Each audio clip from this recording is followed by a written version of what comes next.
All right, what's up, everybody? Will here from Why Brands Work. We are back with the new season, and our first episode is Yeti.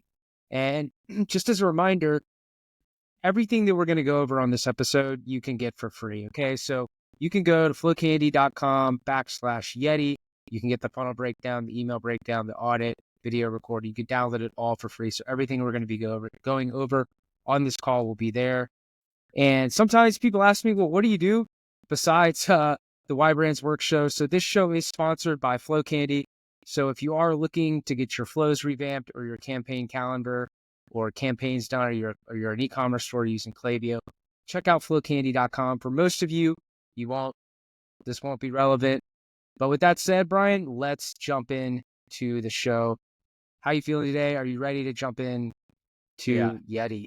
Super excited. Looking forward to talking about this brand. Put a lot of work into digging up everything I could about this. So lots to talk about.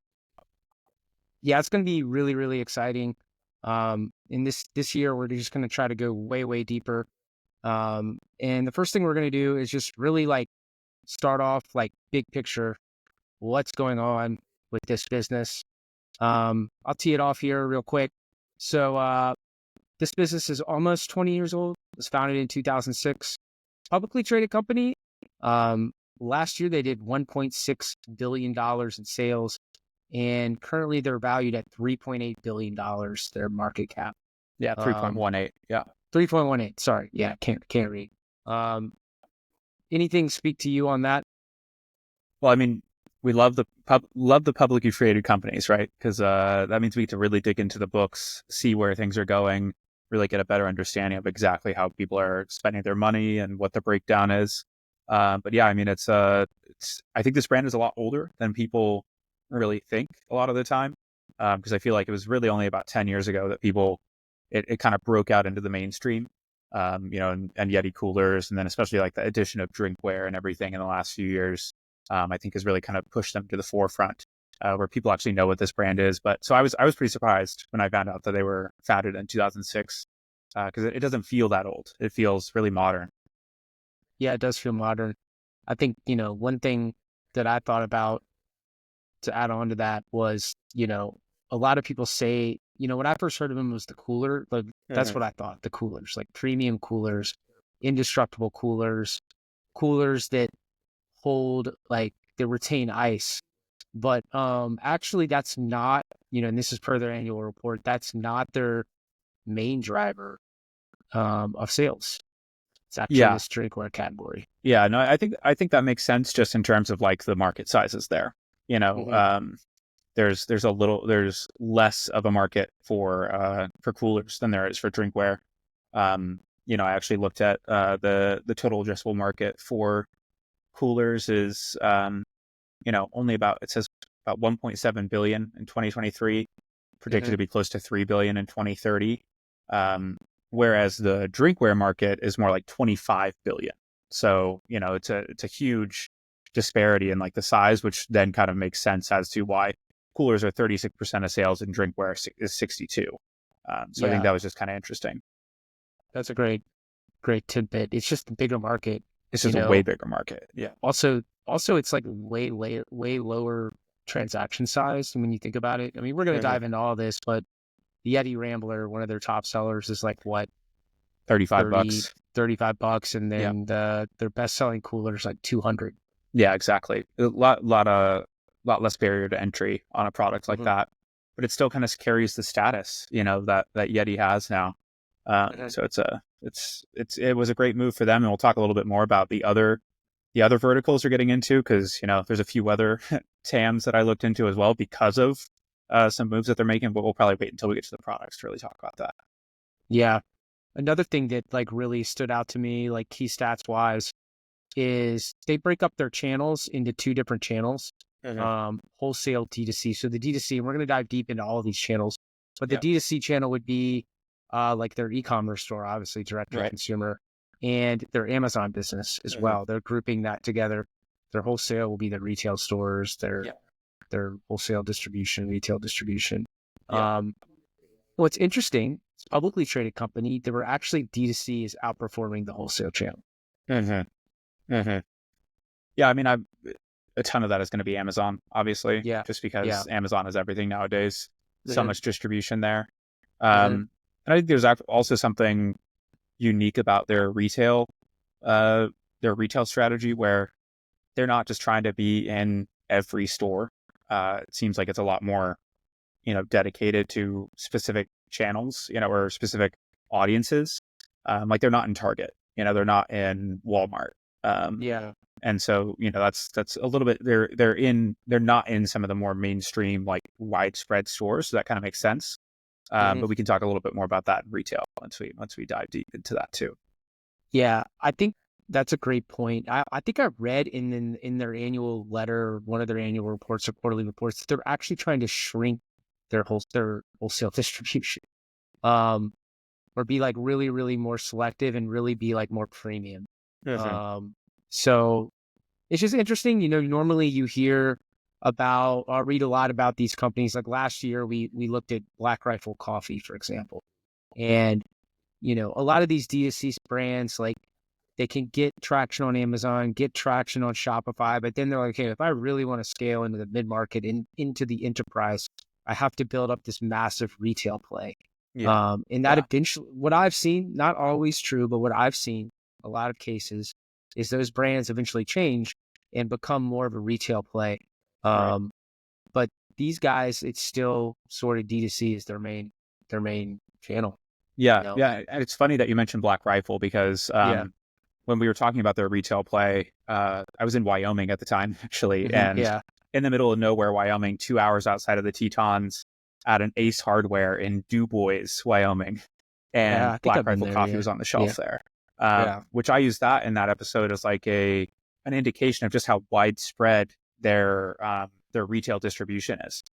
There's actually even a campground we stayed at in Seattle, or like on the Yeah. on the peninsula out there, that had it in their like camp shop, Black Rifle Coffee. So hugely widely distributed. But the reason I bring this up is that it's funny because I look at that from the Yeti point of view as one of the only retailers that they're in that is a little bit more of a broad spectrum, but it's still like it's not Home Depot, it's not Lowe's, it's Ace Hardware, and so it's that really niche distributor that they go for, it seems like, which is I think just really, really telling as to the strategy that they're really tackling with this product in general across all channels, across all distribution. It even plays into the retail portion as well of just like how picky they are about where it goes. Yeah. Yeah. Um, that was a great point. Maybe it also speaks to just that when you were talking about that barrier to entry, Mhm. maybe with the lower AOV product like Black Rifle, they're just looking to spray it more. Yeah, Um, yeah, uh, totally. but uh, but yeah, I mean, let's go through some other stats here. I think another thing that really stood out to me, only 1,000 employees. I could not Um, believe this when I saw yeah, that. I yeah, absolutely, and this is only recent. Some podcasts I listened to from like 2023, early 2024, the mhm, CMO was quoted at like 860 employees, so maybe a growth of like 150 people in the last year to get them to around 1,000. yeah, But I could not believe this. I started to run stats on other companies, just to figure out, like, is this really true? Because you go and look at some other brands, like something maybe somewhat comparable might be, you brought this one up, Johnson Outdoors. yeah. Um, They own like that, Coleman, yes, a couple other exactly. brands, right? Yeah. Yeah, And then I even went further. I was just like, okay, because Johnson Outdoors, they did 663 million in 2023 yeah, with 1,400 employees, yeah, compared to Yeti's 1.6 with 1,000 employees. So right there, that's revenue per employee is 1.6 million versus 473,000 with Johnson. So like, that's something that we measure really tightly, is that, the labor efficiency ratio. And I'm sure this just gets even more and more important as you start to scale, at least mhm, if you want to be really profitable and really start to build something. But as soon as I started digging in, it seems like people aren't as concerned about that. I went into some other businesses that were around a similar size, like Acushnet, this one, the the golf. ticker's golf. Yeah. Yeah, they own like Titleist, Callaway. Right. They're Yeah. I don't think it's Callaway. Callaway Oh, it's owns, Callaway. Yeah, Top Golf and Callaway are Okay, their own. that's right. But Top Golf and Cali, but they yeah, definitely have Titleist. Yeah, they own Titleist for sure. yeah, mhm, They're around the same size. They're 2.3 billion, so right. 500 mil more. Or so, um, with 7,300 employees, Yeah, like that. that's That's insane. yeah. They're double the revenue of Yeti, but 7 times the amount of employees. Yeah, yeah, and not even double the revenue. They're Not even double the revenue. not Yeah, even the double the revenue. yeah. 1.5x the revenue, Okay. which brings their revenue per employee down to like 315K. Wow. Yeah, and it honestly stays around that as you keep going up. Acushnet is a kind of a bad actor, if you will, not a bad actor, but they're kind of on the lower end of this. But even when you get up to like Columbia Sportswear, I also looked into like Williams Sonoma. I was just trying to find like retail and Yeah, ecom brands that are yeah. bigger that have this kind of stuff. And Williams Sonoma is doing 8.6 billion. Okay, so they're Mhm. a good 5 times as big as Yeti, but they have 15,000 employees. Wow. So I don't know if that counts all the Williams Sonoma like retail employees and everything as Yeah, well, but still, because they're a lot more, yeah. Their they're footprint. in every kind of like high Yeah, class mall and that kind of yeah, thing. yeah, But still, that's only $573,000 per employee. yeah, And Columbia is similar; they're 3.4 billion with 10,000 employees, so they're at 340, per yeah, per employee. So yeah, really, what this said to me is just like I think that we're entering a new era of big enterprise businesses like this where that's going to be a number that people really focus on, especially with the advent of like AI and kind of starting to find ways to optimize workflows. I think if people that are trying to scale can really be cognizant of that, labor efficiency ratio or like revenue per employee, however you decide hmm, you want to track it. That's yeah, like a huge, I think that's why Yeti is so strong right now. They're posting great profitability. They're really seeing this continued growth year over year. And yeah, so, I think that has a lot to do with just like keeping headcount low and figuring out a way to be efficient with that money rather than, throwing people at the problem. So this yeah, is this was one of my favorite stats to like dig into and just figure out like, wow, this is really where they shine. This might be kind of one of their superpowers. yeah. I mean, the you went deep there. That was awesome. That um, yeah. I mean, you hear about it a little bit in like the small business podcasting world, like all these like, oh, meet this $1 million startup that has 0 employees. But a lot of times when you get up into the mid market and you get into the enterprise, these companies get bloated, and Totally. this is like one of the ones that I've seen that's like, not only is it small head count, but it seems like, and we'll get into the team, like a lot of the people on the team are A players here. Oh yeah. Yeah. We're gonna talk about it. Some Yeah. really strategic there. Yeah. Um, okay, I don't know if this stuck out to you. This stuck out to me. Because I went through every quarter of their sales and sort of tallied it out. Only 30% of their sales came in Q4 2023. So that is still their top performing quarter. But, we've been working with e-commerce clients for a long time, and I'm used to some of their sales in the fourth quarter, Black Friday, the holidays, Cyber Monday, like 60, sometimes 70% of their revenue I've seen just Yeah. comes from this quarter. And it's kind of remarkable that it's that low, I I thought. think I wasn't as surprised by You this. weren't? Primarily for like two reasons. They do obviously it's going to bump a little bit because it's a strong gift. Yeah.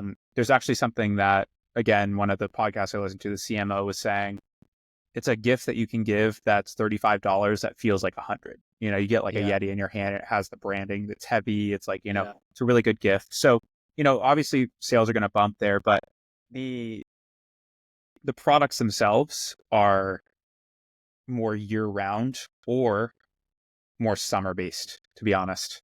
Yes. Uh, I've noticed this trend too. Like with the yeah, outdoor brands I've worked with, yeah, they tend to have a Q3 or was that a Q2 bump in Q2, yeah, sales. Yeah. yeah. Yeah. End of Q1, but beginning of Q2, you see people start to pick stuff up for like the summer, for Hmm. spring, for and so much of this stuff. I mean, the Yeti product to me that's actually the most has second place is not the Rambler or anything. It's actually their koozies. Oh, Our really?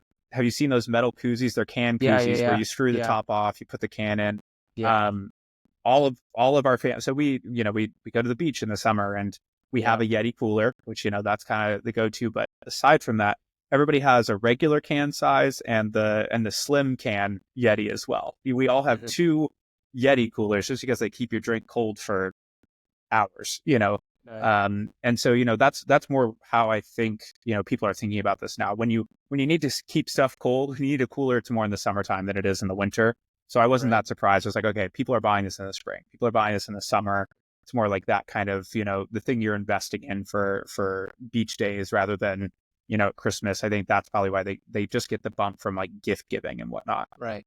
But people probably don't wait because then, you're waiting 6 months to use it if you buy a cooler in December. Got it. True.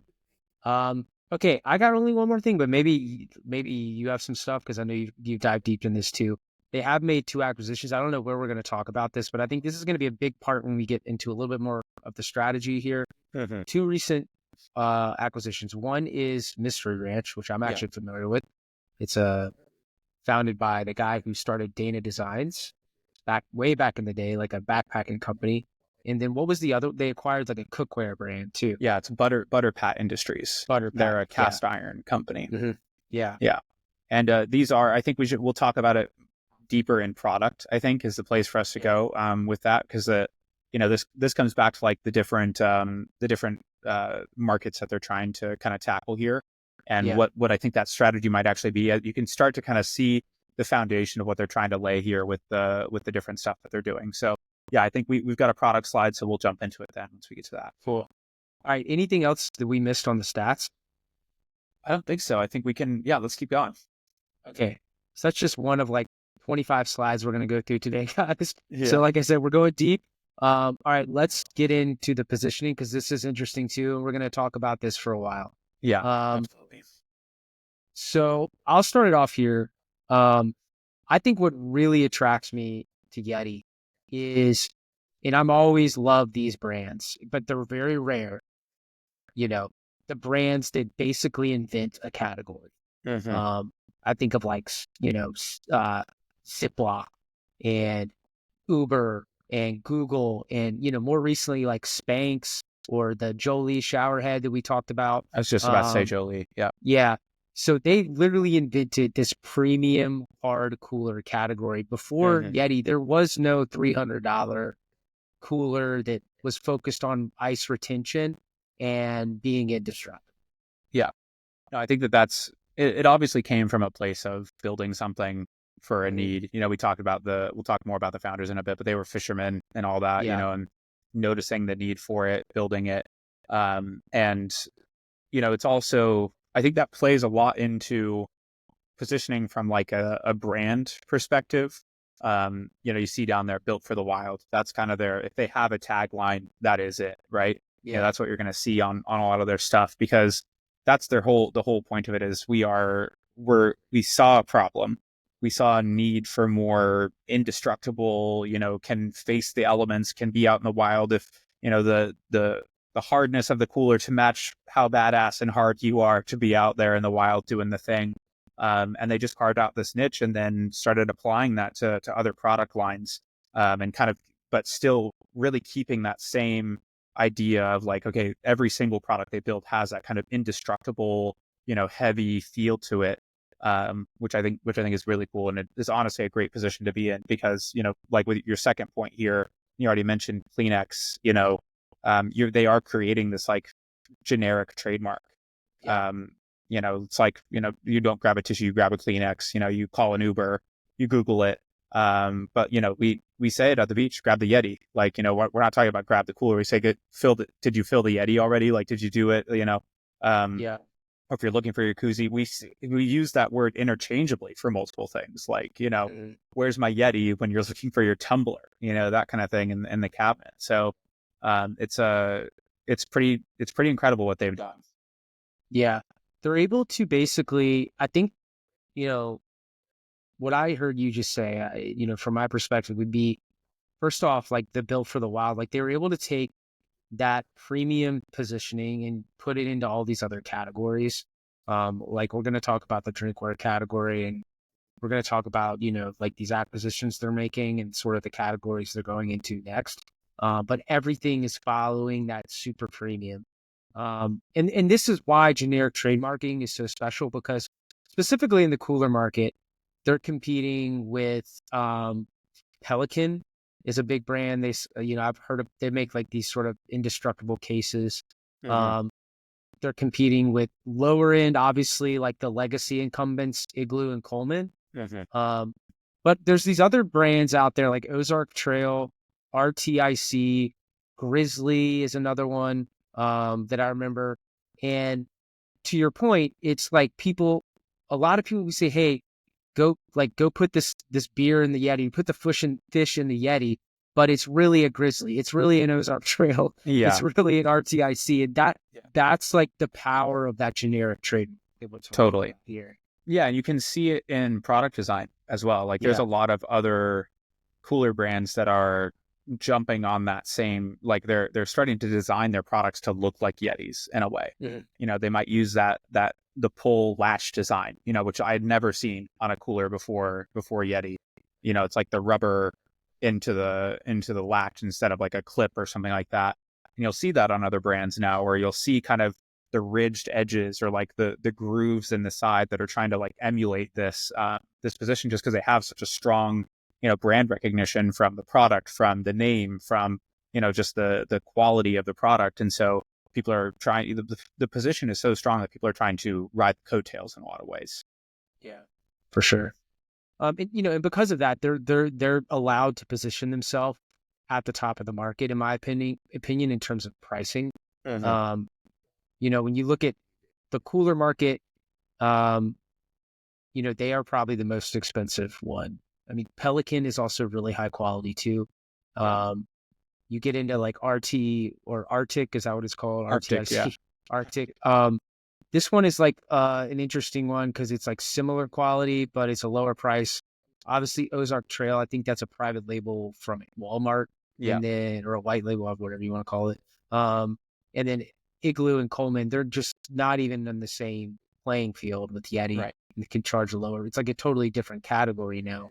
Yeah. Um, Yeah. The but three that hundred that dollar cooler at Yeti is 60 yeah bucks in the Coleman size. yeah. But that really is one of the main, like a huge benefit of a generic trip. You can be the premium brand. You can charge that higher price point. Yeah. Um, in the drinkware, it's more competitive though. Um, That's so true. And yeah, yeah, I mean, before we jump all the way into the drinkware, yeah, um, I think there's something really interesting about their positioning as well with like, so there's kind of, 4 or 5 different like ways that you can position yourself, right? yeah, You can be positioned based on price. It could be the lowest cost option or the highest cost option, like yeah, a Rolex versus, Igloo or Coleman or something like that, right? yeah, Or you could be quality, like Yeti is obviously in there. But then you also have like an experience based positioning, which could be like Apple. You have all the yeah, Apple products. You use an iPhone, you use this. Like, even though we're Google people, we use all the Google stuff. yeah. Um, there could You didn't hear be that, like Apple? there could be like the problem solution is another Yeah. positioning ideal, which is like Dyson is a really good example of this, where it's like I believe Oh that things should yeah, just work properly. yeah, Like that's kind of the problem is things break all the time, whereas your Dyson is not going to break. mhm, And then lastly would be like category leadership, where it's just like, hey, they're kind of the incumbent, like Coke. You yeah, end up with something that it's like they don't have to have a position anymore; they just are the category leader. yeah. Um, but when I was doing research into like positioning strategies, I was like, this is Yeti is All of so them. many of them. Like Yeah, yeah, it's all their position is so strong because they're price based as a premium product, they're mhm, quality based as indestructible, they're experience based out of this like built for the wild, take it outdoors, do all this stuff. They're problem solution based because of ice this like retention and the yes, ice indestructibility. retention, Yeah, keeping it yeah, going, indestructible, etc. And so therefore it has catapulted them into category leadership. So yeah, they've like, it's this five across kind of like done, done, done, done, done. Like, and now we are the category leadership because they nailed every single one and really set themselves apart from any other brand similarly in all of these different categories, which has been a really, it's extremely difficult to do. but I think it makes a lot of sense when you start from this like problem solution quality around an idea or experience, and then they all kind of stack on themselves. And Yeah. I just found that super fascinating. Yeah, that's good. When you were talking about that, I was like, okay, like, is that sounds like they're hitting on all of that, Right. Is that one it? Wait, no, is Yeah, that one it? Wait, no, is yeah, that yeah, one it? yeah. No, Is it's that what all it? of them. Yeah, yeah, it's all of them. So yeah, that's interesting. So I mean, I'm curious though, like, how does so that is with all the categories you think, or just the cooler category, or what is your thoughts on that? I think it started with the cooler category. Yeah. I think but it's also it's in the DNA. There's Hmm. a lot of these things are there of, the problem solution. There are water bottles, there are all of the different, the koozies, even getting outside into the drinkware and the cookware and, the luggage and stuff that we'll talk about as well. It's all about quality there and problem solution. Like your luggage breaks down after, X amount of time, whereas we know that something Yeti says is generations to break down, and like the poly or the styrofoam cooler, as in like generations for it to break down and be recycled Hmm. versus generations to break in with a Yeti, as in like you're going to pass it down to your kids. And so they're trying to hit that quality and problem solution with all of these. And I think it will continue to stack again. There's some more experience stuff, like it's thinking about how you take an AeroPress out into, on your backpacking trip, because it's a great coffee, preparation method that doesn't require much. You'll start thinking that same way about all the different pieces of your Yeti, like your Yeti kit. You have all of the things in there, which we can kind of jump into. And then obviously they'll get to retain the price, the price point, because they're a premium brand. And so it's really just about continuing to hit that like problem solution and quality, and then tying it into the experience of like building for the wild. Right. Yeah. Yeah. Good stuff. Um, I would say with the drinkware, it is, it's just such a bigger market, Mm-hmm. Um, and I guess we're really, for positioning, we're really only talking about the drinkware market and the cooler market. But I think in 3 or 4 years from now, they'll be in, 4 or 5 other different markets here. Um, but, it's interesting that it is, they're competing with, another brand we love here, Stanley. Yeah. Um, it's a totally different segment, though, that they're going after, in my opinion. Customer demographic. While the cooler, like if you look at the cooler market, like Yeti is Arctic, Ozark Trail, Igloo, Coleman, Pelican. They're kind of all going after a similar demographic. It's just a decision. Like, okay, do I want to buy the premium brand, or do I want to am I more like price sensitive? Mm-hmm. Um, in the drinkware market, it's just like there's way more different position. Even all of these brands are doing it a little bit different between Yeti, Stanley, Hydro Flask, Simple Simple Modern, modern. Yeah. yeah, Contigo. I Yeah. think this is a Target brand, maybe. Yeah. I'm not sure exactly what they are, but yeah, I don't know. I mean, curious to get your opinion on all that. Yeah. I mean, for me, I think that there's a lot of striking while the iron is hot for a lot of this. It's following a trend right now. Yeah. Hmm. We talked about in the Stanley episode just how much of that was fueled by, uh, you know, these kind of get ready with me TikTok influencer type things that really kind of made this a status symbol. Hmm. That then from that also kind of brought out the whole usability of it. Like it's great to have your water with you or whatever, even if it's just like, I have a hydro flask, but Okay. You have Hydro Flask. the Okay. but it's just a water, and Yeah. to be honest, not, I probably wouldn't use a Stanley. I wouldn't get the Stanley quencher, Quencher. right? It Yeah. has a connotation now of being, it's girly, like, Yeah. It's girly. Yeah. gender roles aside, whatever. But Yeah. still, it's not something that I'm like attracted to. It's not like that's going to represent who I am, right? Hmm. Um, but I do see that on the Yeti side. It's like, oh, I might buy, the Rambler with the straw or whatever, Yeah. because it's like it says Yeti on the side. It's built for the Yeah. wild. Yeah. I'm what it says about me is a little bit different. Hmm. So I think that I think there's a lot of brands going after this. Not, I think an interesting part of it as well is that most of these brands are not native drinkware brands. Um, True. Yeti started as coolers. Stanley started as, I mean, they're drinkware, but they started as, um, thermoses and Thermoses. Yeah. flasks. Yeah. Um, Hydro Flask, I think, started more as like water bottles, which, yeah, it's kind of, but we're moving into this new category that I think is really defined by that like Stanley Quencher or the Straw Rambler. The only one in there that I think is really like drinkware first would probably be Simple Modern. Yeah. But they're obviously a lot smaller than these other brands. They're kind of the challenger right now. I follow their founder on LinkedIn. He's great. He's a great one to follow. But what I found for revenue for that was only 200 mil in 2023. Only 200 mil. Only. Oh, just only Uh, 200 million. Yeah. just 200 mil. Which Yeah. one thing I'll say is they have an incredible um, revenue per employee. So they only have around 200 employees, which puts them at about 1.8 mil per Yeah. employee. So Yeah. which we kind of find with smaller companies, or at least we should be finding with smaller companies. But yeah, so that's kind of my thoughts. Is that I think that in a way the drinkware was an experiment for Yeti that hit right at the right time. They were like, we're probably going to build water bottles and stuff like that because it goes hand in hand with keeping drinks cool. The koozies, those kind of things. But then all of a sudden, the market exploded for this over the last 2 or 3 years, as we saw with Stanley. You know how I can't remember exactly the number on how large their revenue grew between 2019 and 2023 or whatever, It but went it from was 70 million to 750 million. yeah, I remember that. 10x. Yeah. Great memory there. Nice. Yeah. And so I think when they kind of hit that, that stream as well, this like luck stream, if you will, Mm-hmm. that catapulted it further for them to be able to have even more, just like free cash to start Yeah. investing in other verticals as well that they could expand into. Yeah.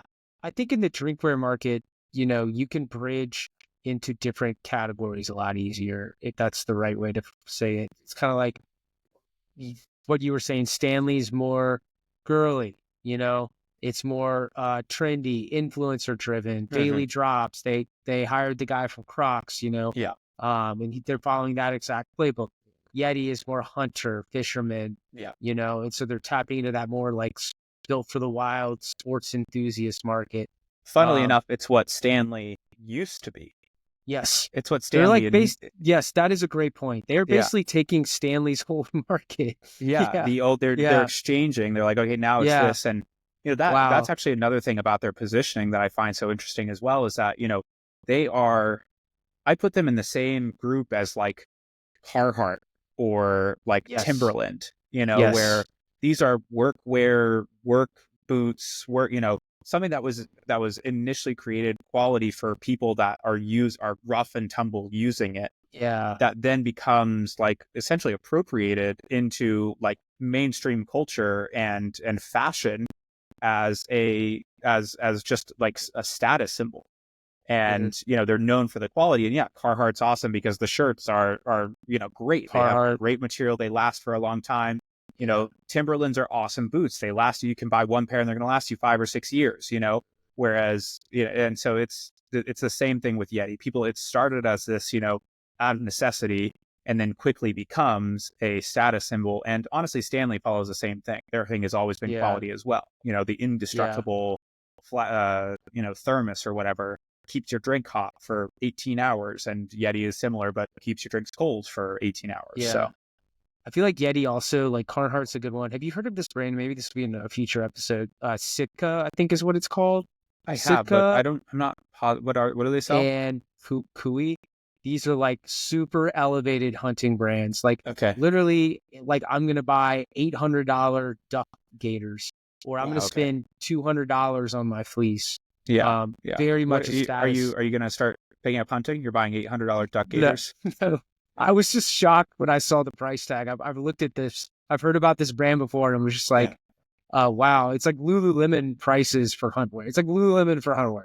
Yeah. Yeah. It's very, very interesting branding, and I think that like there's probably a direct correlation between people that wear Sitka and have a Yeti. Because like if I'm wearing That's Sitka, I'm not going to be getting an Arctic cooler or an igloo cooler. I'm for sure as hell not going to be called with like an igloo or a Coleman cooler. right. No, I think that's a really good point because, Yeah. and I'm surprised there isn't more, I don't know a ton about the hunting market and whatnot. Yeah. I do know that it's like it's hugely dominated by that one brand, Mossy Oak.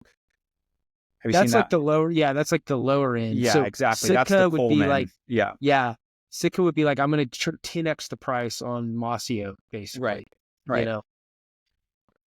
Oh, cool. Yeah, I mean the comparison between Carhartt, Timberland, Yeah. it's like people don't. I don't need a super tough cooler that I can stand and fish on. Mhm. But it is nice that it keeps ice cold for the beach for 8 hours, Yeah. or like Yeah. overnight. We can reuse the ice that was still in the cooler the next day for the beach.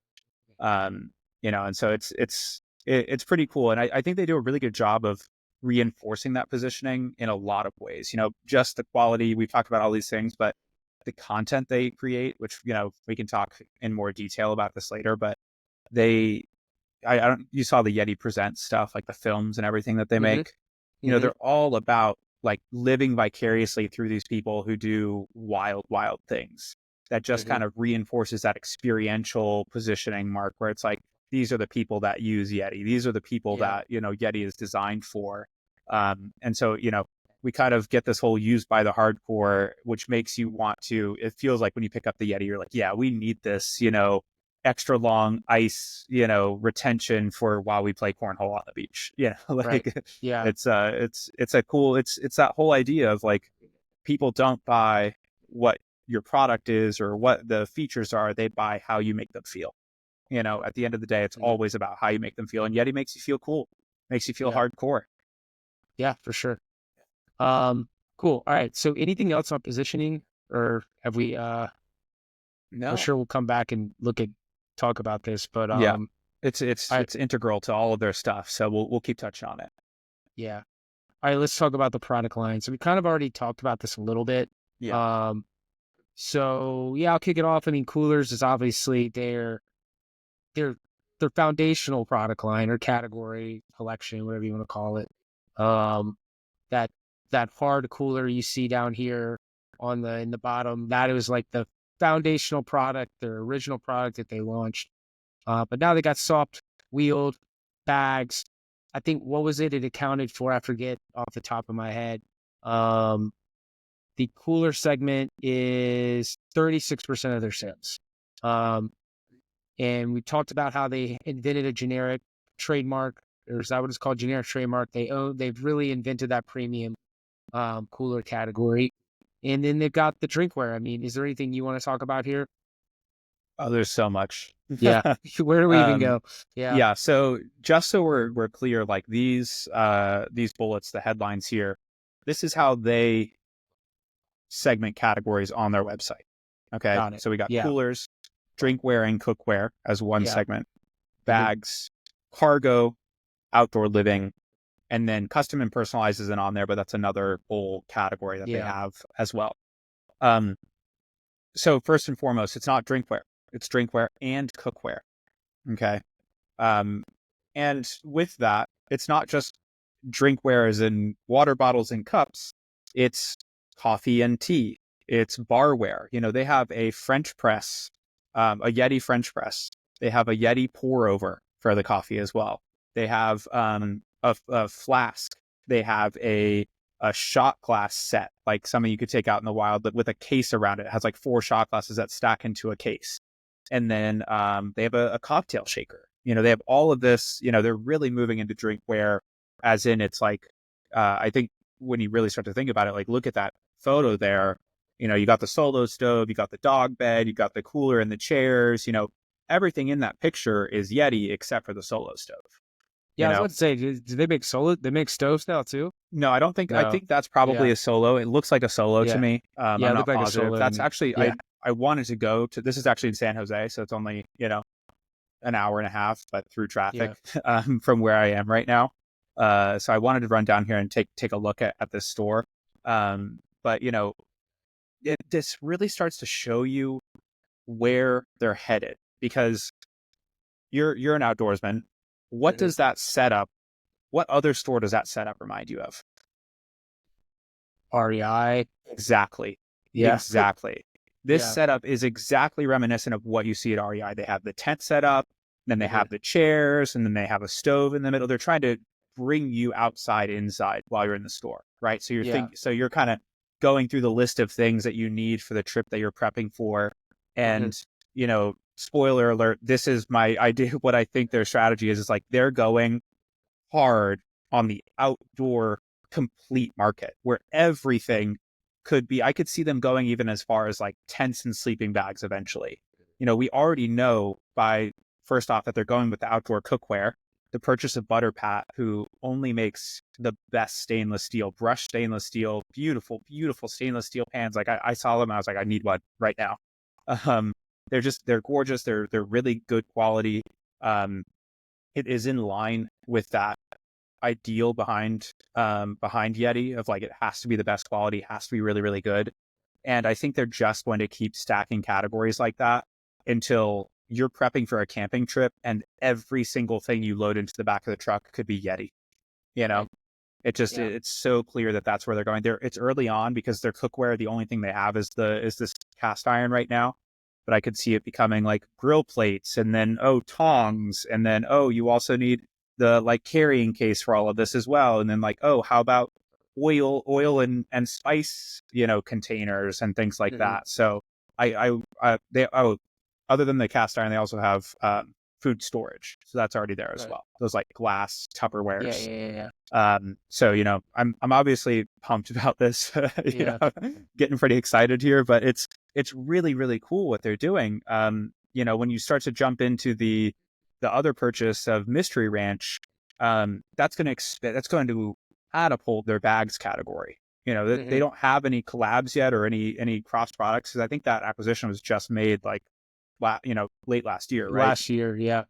Yeah, and so Yeah. they've got currently everyday bags, travel bags, waterproof, but most of them feel like more coolery, kind of like day pack backpacks. I think with the purchase of Mystery Ranch, we're going to see a Yeti Yeah. backpacking bag very soon. So curious. They're following like, and I think I read this, but I just want to double check because you brought up those two acquisitions. They're following a playbook that we're going to dive into that other brands, other big conglomerates have done. But I think what they're doing is they're buying these brands like the butter and the butter pack, the cast iron skillet, and then Mystery Ranch. And they're actually, instead of just like letting them be their standalone like lines, they're actually rebranding these businesses as Yeti. Am I 100%. correct in that? Yeah, That's Butterpat the play. is no longer selling on Yeah. their e-commerce site. Like everything Yeah. is being shifted over to Yeti. It reminds me more of a software company. You know, Yes. like think about how Google Hmm. acquires a startup because they want this one piece of technology that's been developed to roll into Google Drive or to roll into, Hmm. Gmail or into Meets or whatever. Yeah. Um, and so I think that's really what it's reminiscent of is like, okay, how do we, because the value here is really the brand. It's the Right. positioning. It's the trademark, that is there and everyone's referring to Yeti. And so how do we start just piling in that, Yeti means quality. So Yeah. you're willing to pay. I bet you, I didn't look it up, but we should figure out how much those chairs are because beach chairs are, for nice ones, normally $60 or so. Those are probably $120, Right. you know? Yeah. No, it's very interesting. This is like why that generic trademark matters because the normal playbook would be to just, we're gonna do a like a, we're gonna grow by rolling up a bunch of brands that are similar to ours, but Yeah. they're going to each be in their own little silo. And we've seen this with some of our clients. They're working with private equity companies. And they've got all these different brands, but they're kind of like their own little standalone business, Hmm. but it's like a holdco. I've even heard it Right. called that. Right. Um, but because because of the generic trademark they have with the premium cooler category and how they've been able to bridge that to other categories, there's no brand that they're going to acquire that has a stronger brand than Yeti. 100%. No So way. that's why they're able to now rebrand these because Mystery Ranch is an incredible brand. Okay, on its own. All right, it's a very premium backpacker, everyday carry brand. It's not like the most premium, but it is premium. It's also got like sort of coming back to your positioning. It's got like competitive advantages. If you've ever seen them, have you ever seen these Mystery Ranch bags? They have these like 3 zips that you pull. Yeah. So already it's a very like compelling brand on its own. Yeah. But it's still not as compelling as Yeti, which is No, wild. agreed. I mean, Yeah. it's compelling from a quality standpoint. Yeah. It's compelling from a product solution or problem solution positioning Right. standpoint. Yeah. Um, and it's really well known in like the outdoors community, or Mhm. because the thing with, Mystery Ranch, I went and watched some videos of like their top products and stuff, and they're going through it. And, Gianna and I do a little backpacking here and there Yeah. as well. And I start looking at these, I'm like, whoa, those are sick features. This is We really should cool. pull Like, up a Mystery Ranch while we're talking about it, yeah, the way that they open, from the Yeah. bottom and has these separate, separate areas for the sleeping bag and your sleeping pad and everything, and just how thoroughly all of this has been worked through. It's very clear that they have product quality dominance down in a vertical that Yeti doesn't know anything about yet. Yeah. And But there go are ahead. sub verticals within Right, Mystery Ranch too. There's the backpacker, there's the hunter, right, there's this whole everyday carry hipster right. travel person. Then they have this huge government business that a lot of people don't even know about. They're selling these packs to firemen, military. Interesting. Yeah. Yeah, so it's a really good acquisition here. Yeah, but I mean, it comes back to the same thing that you were saying about what were the hunting brands called? Um, Stitka. I'll yeah, pull that up. the amount of people that own a Mystery Ranch and also own a Yeti is probably extremely high. Yeah. And so that's one of the best acquisitions you can possibly make, is if Yeah. they already own the brand that you just bought, and all of that's Yes. happening is like the label is changing, but the quality and everything else stays the same. Yeah. Interesting. Okay. Wow. So a lot of product lines. We just, it's funny how you just dive into this and you keep going down the rabbit hole and you get deeper and deeper and deeper. Yeah. Is there anything else you want to talk about here? Because I know we want to talk about the customized, because this is a whole nother thing we could dive deep into. That are you ready for that, or is there anything else we need to go? The We need to touch only base. funny thing I kind of wanted Yeah. to mention was the Yeti bucket. I think is hilarious. Yeah. How much is the Yeti bucket, by the way? I don't know. Let's pull it up on their Yeah. site. Okay. Because I've never in my life said, "Damn, I want that bucket." But, like, I do for It's the some. Okay, Rambler not the Beveler. beverage bucket. Okay. Go to the. Oh, there it is. It was the second product up there. It should be. Oh wait, no. Go to shop, and then it should be under cargo.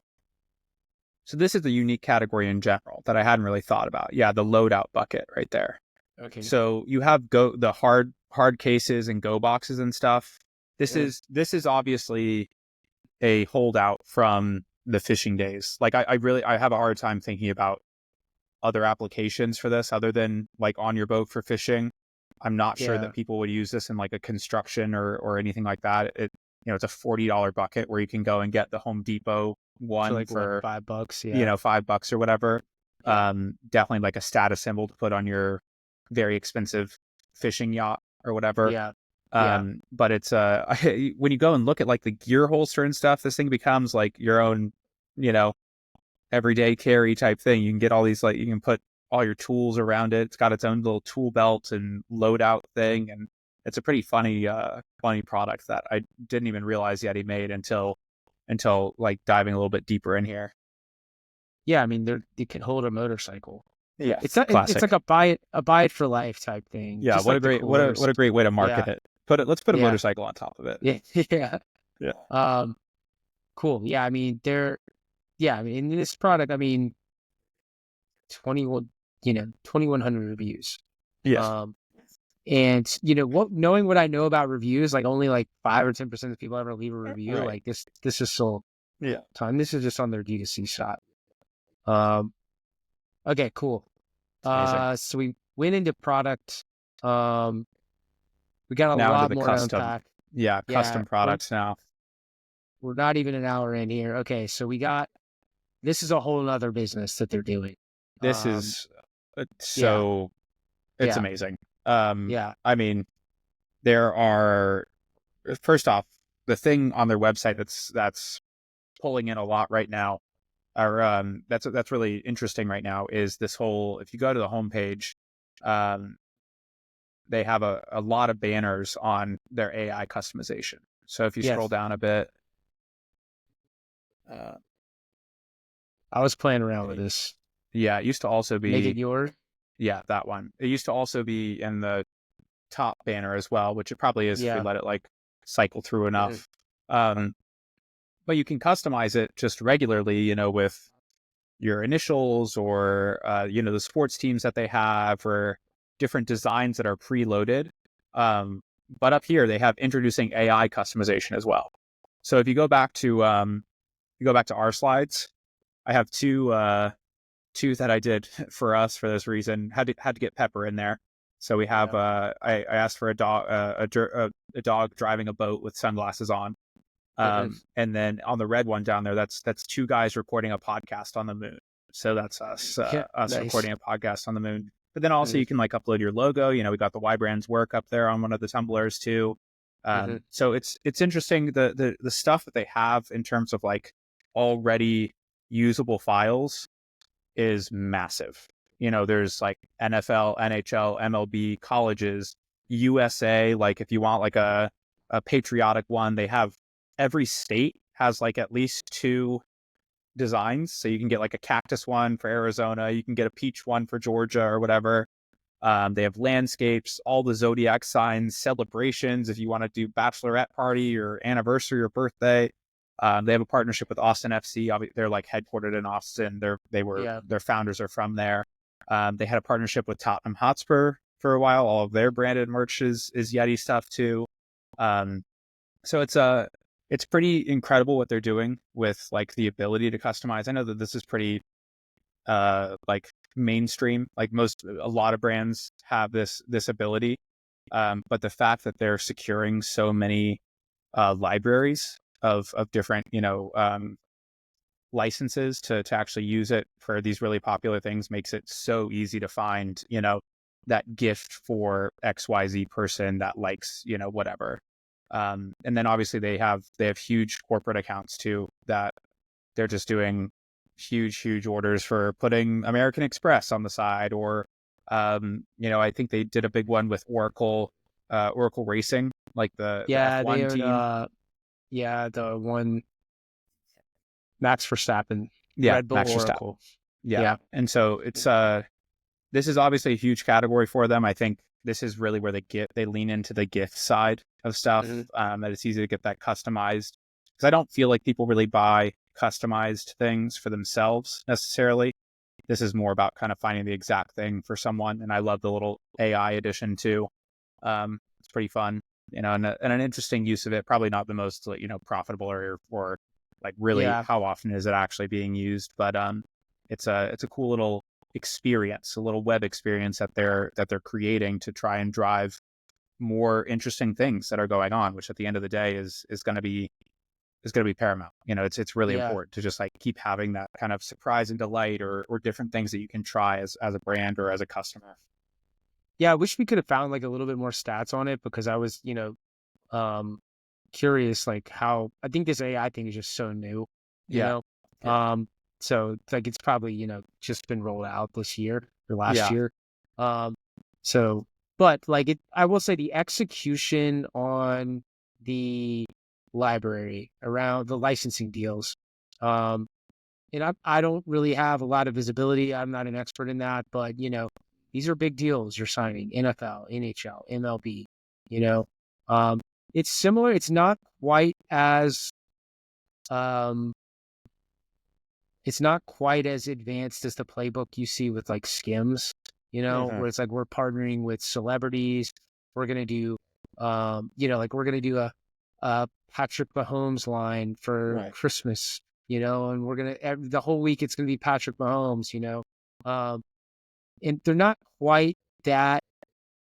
I don't know what the right word I'm looking for here is, but they're not as quite. The marketing is not as crazy, maybe, or as like full on as that. But they're definitely leaning into it. They're definitely doing like special collections too. We're gonna talk about that when we get into the emails. But yeah, man, it just shows like how well this brand executes. Agreed. Yeah, and I think, with your point on Skims, I think that this fits them. It's that level of marketing for what fits. Yeah. And this is something that's been really, I didn't exactly know where to put this in our conversation, but one of the things that I heard the CMO say is that they do not say yes to every collab, partner or whatever. It Right. has to fit their like ideas, their ideals, their values, right? To the point that they will also not even fulfill some corporate orders. Like you have to get approval to put your logo on a Yeti. I honestly think the only reason I was able to get Y Brand's work onto a Yeti was because it wasn't recognized as a logo. It was just like words. Whereas I couldn't get Flow Candy. It wouldn't let me upload Flow Candy onto a mug. Oh, interesting. Yeah, They because I they think want they don't want to associate their brand with just exactly, anybody. exactly. You have to, if you want your logo on a Yeti, you have to get it approved by like the Mhm. corporate order team, which that's what it said. It was like, it looks like you're trying to upload a logo. Please chat with our corporate ordering team to place a Yeah. logo order. Um, Smart. yeah, yeah. Yeah. And so it makes a lot of sense in terms of like what they're tackling, Yeah. NFL, NHL, MLB. Guys that love fishing and hunting probably love one of those three things, Yeah. And Yeah. so it makes a lot of sense. And, it even if it doesn't have like the star power behind the like Patrick Mahomes or, was it Neymar, was in some of the skim stuff or whatever. Joey Bosa. Yeah, that's the side of Yeah. sports that these guys that don't care about. I'm not looking to Yeah. see Patrick Mahomes in his underwear in an email, Yeah. like and so I think that this fits their audience exactly the way that it should. Got it. Cool. Yeah. Anything else on the custom products? I don't think so. I'm ready. I want to talk about their team. Is that what we're going into next? Yeah, I Yes. so badly want to talk about their team. Okay. We're gonna go deep here on the team. Yeah. Because it reveals a lot of what's going on here. Uh-huh. And because it is like 20 years old, all right, there's been through different phases, and I'll sort of tee it up a little bit here. So these two guys, Roy and Ryan, are the founders from Austin. And you can see this is them fishing in the 90s. You can see the prototype here. They're taking an igloo cooler or a legacy cooler. They're putting a wooden hard top on it or some piece of wood, a wooden plank, so that they can fish on it. And that was, that literally invented this, generic trademark that we're talking about. Yeah. And that was like, they started, that was sort of like enough to get them going into the startup base to scale.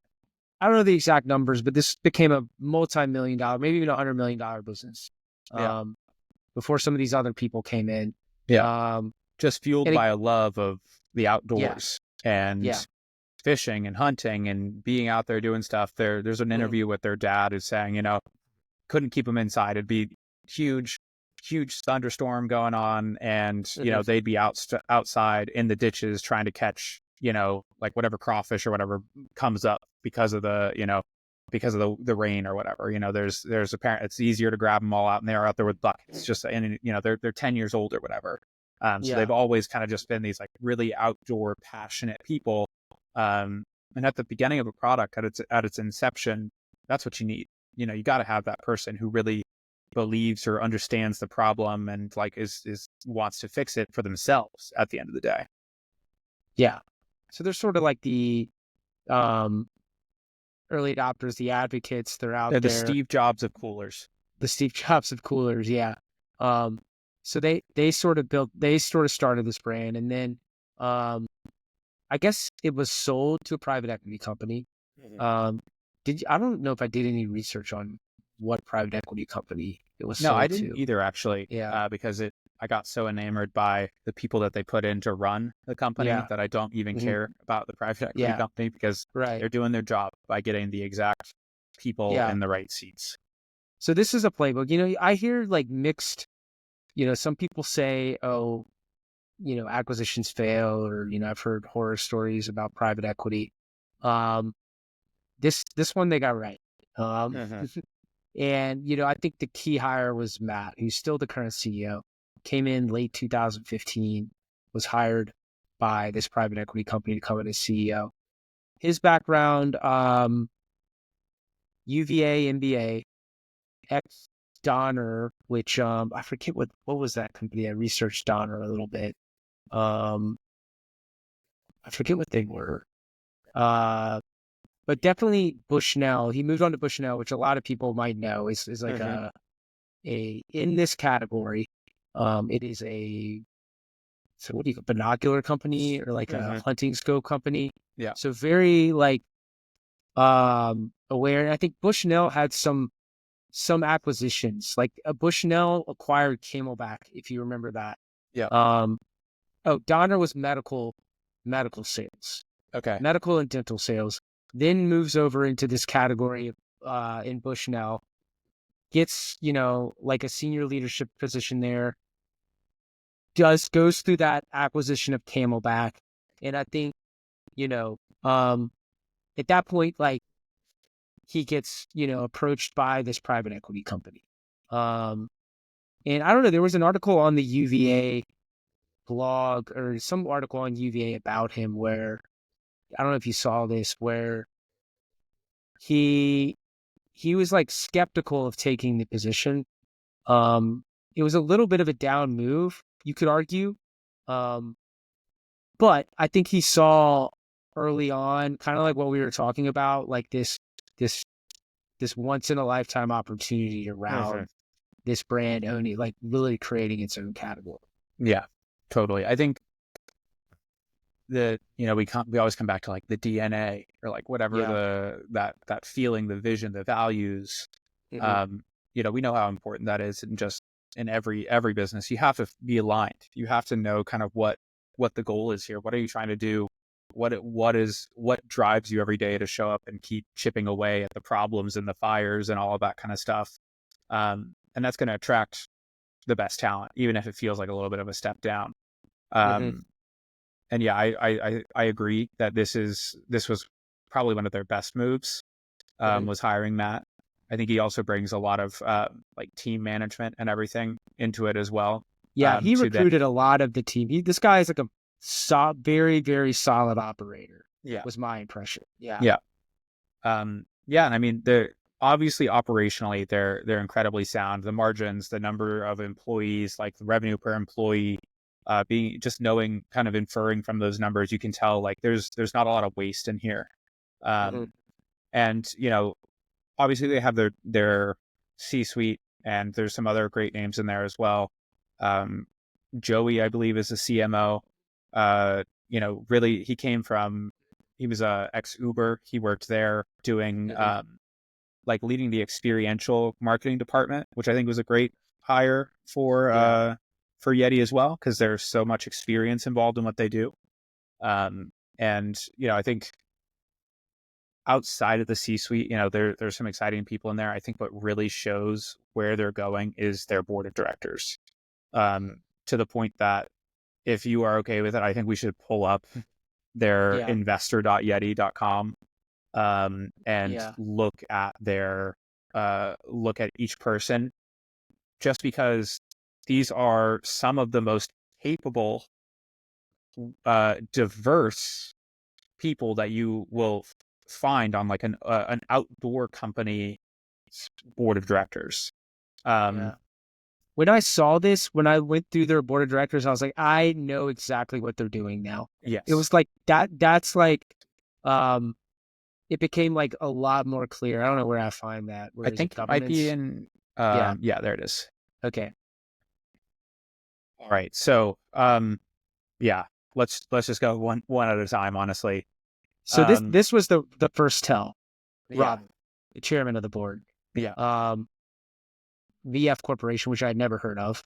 But then when you go look at VF Corporation, you're going to know a lot of these all of their brands. brands. Yeah, Yeah, we've already talked about some of them. we have Yeah, brands. So Vans right there. Vans, Yeah, North Face, Timberland, Dickies, Ultra. Are they an Ultra?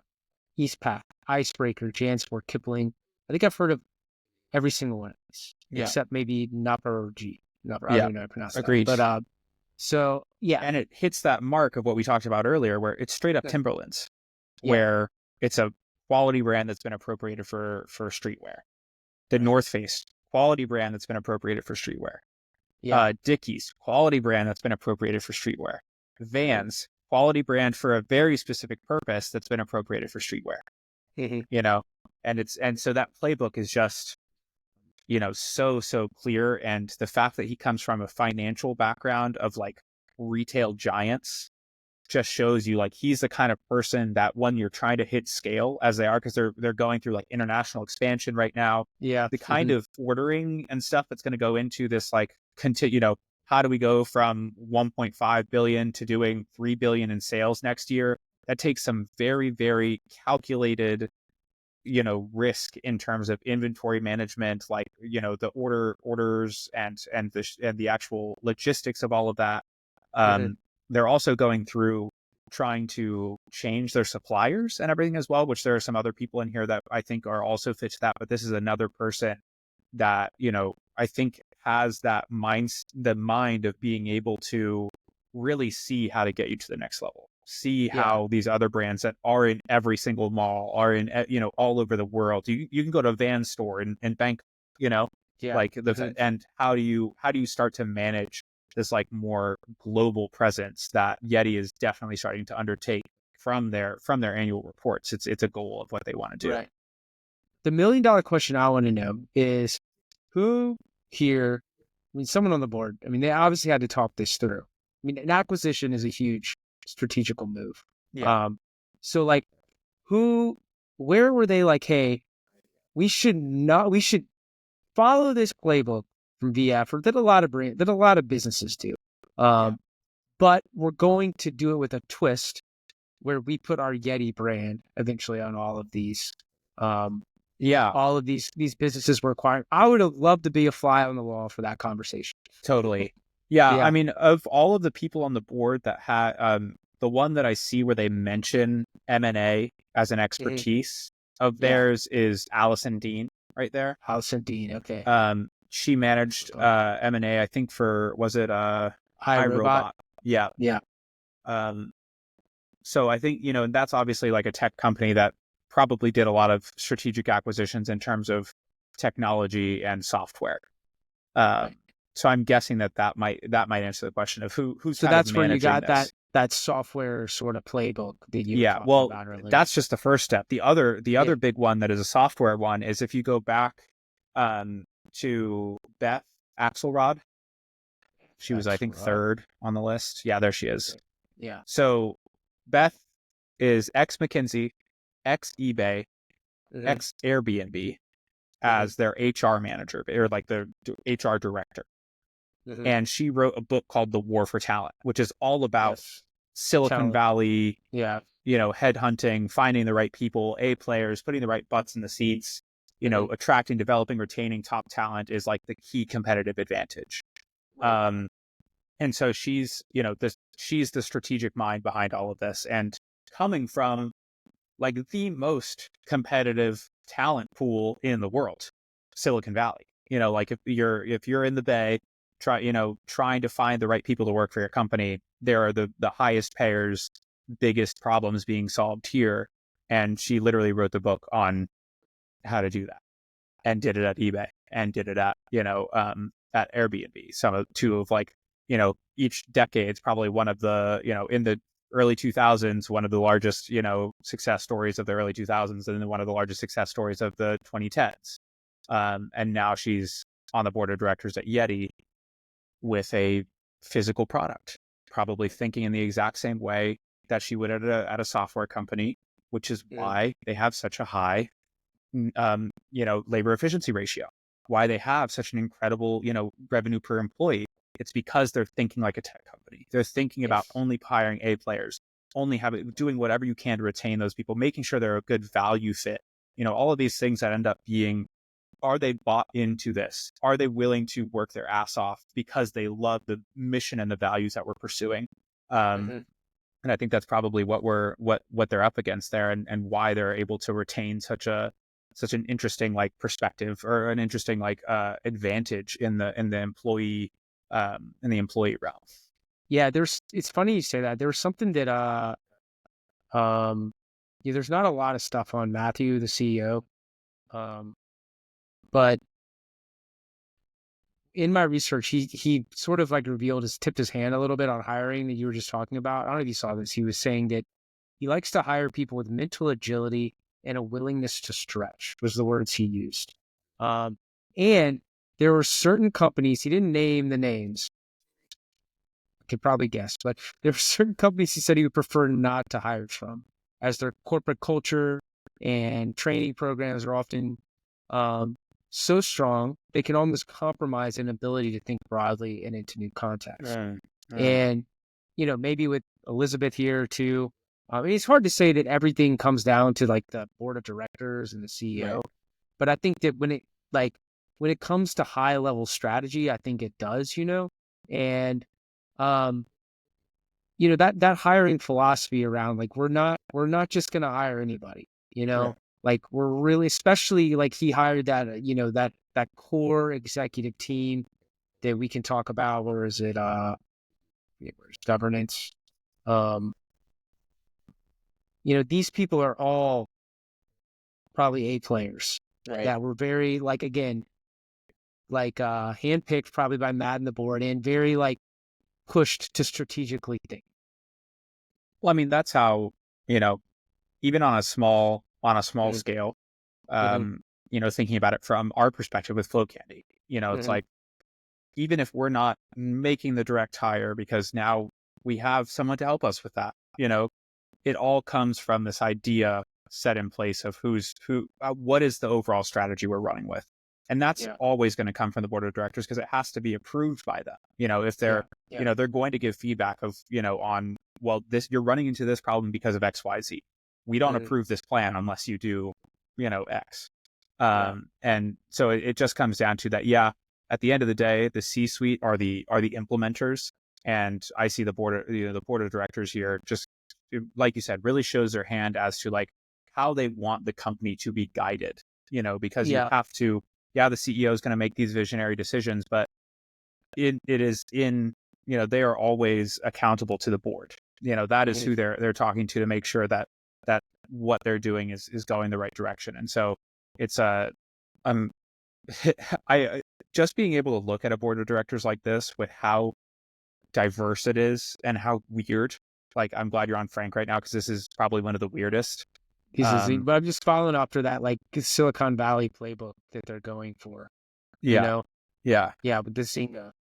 yeah. I mean, there's definitely that, and I think there's also, it shows you how Yeti is thinking about that experiential advantage, Hmm.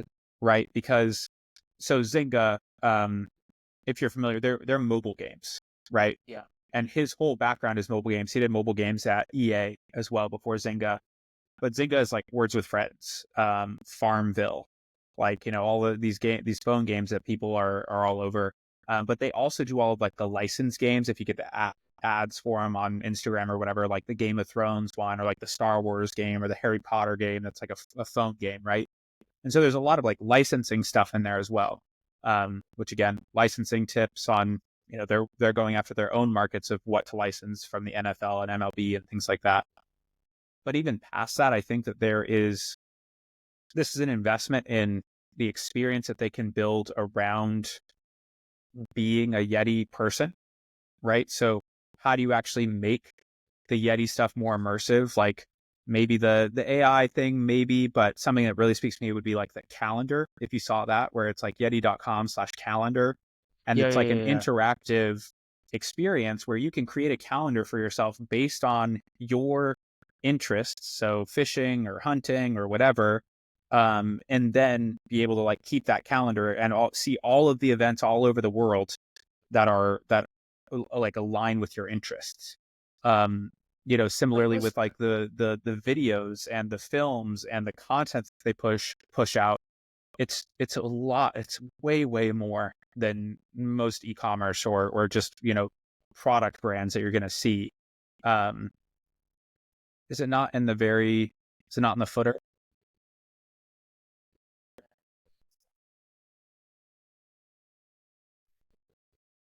It's not.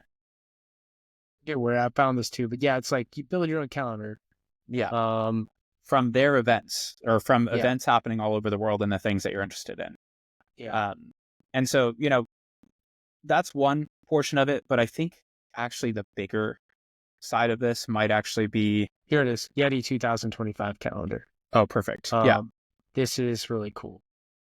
Um, where you can, yeah, build a calendar, and it's basically gonna put you in all these different Yeah. events that, Fitness events, mountain yeah, events, surf events, fishing events, hunting events. And you get to put in where you live, like what your name is. And then it's going to build this calendar for you based on the things that you like and what interests you.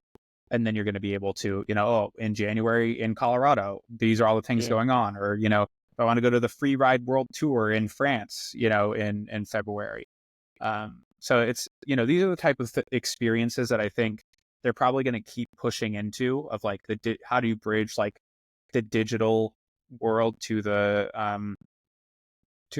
outside. Actually, obviously I'm really tapping into the like vision side of all of this, of like where are they going with it. um hmm but I think that this is definitely an area that is probably going to be somewhat of a focus for them. We see it with the AI as well. How do we incorporate these digital experiences into the Yeti world? hmm um but the other part I think that's really interesting about having a mobile gaming exec on your board is that mobile games are the best at retention. yeah, Everything they do is based is on retention. Yeah, like a freemium model. It's like, hmm hey, download the game for free, play for X amount of time, and then here's all the little bells and whistles to like get people to continue, playing, or to actually spend money on the game. How do you actually get people hooked on this product to keep them coming back? And with him having experience at Zynga and then EA before that, that's probably been his like primary job KPI for decades now, is like user retention.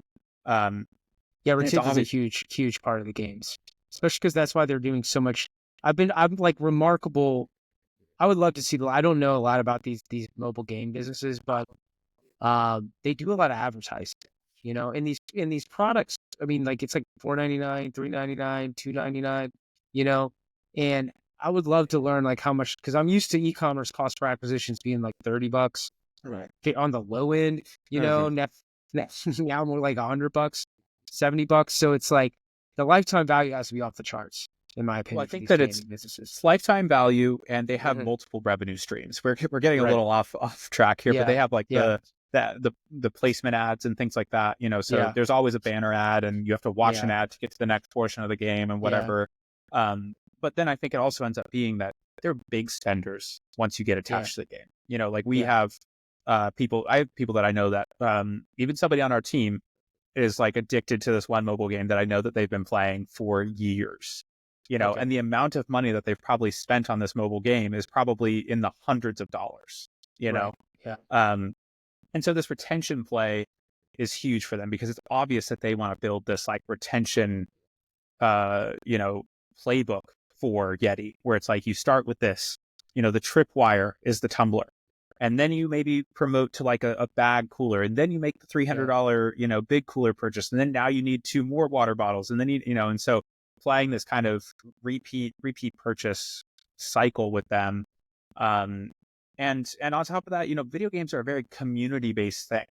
And Yeti has also said they're extremely community based. You need to really cater to a fandom, especially if you're working on like the Star Wars game or the Game of Thrones game. You need to cater Mm. to that fandom without like bastardizing the content in a way that's going to make them upset. These people are so protective over like the stories.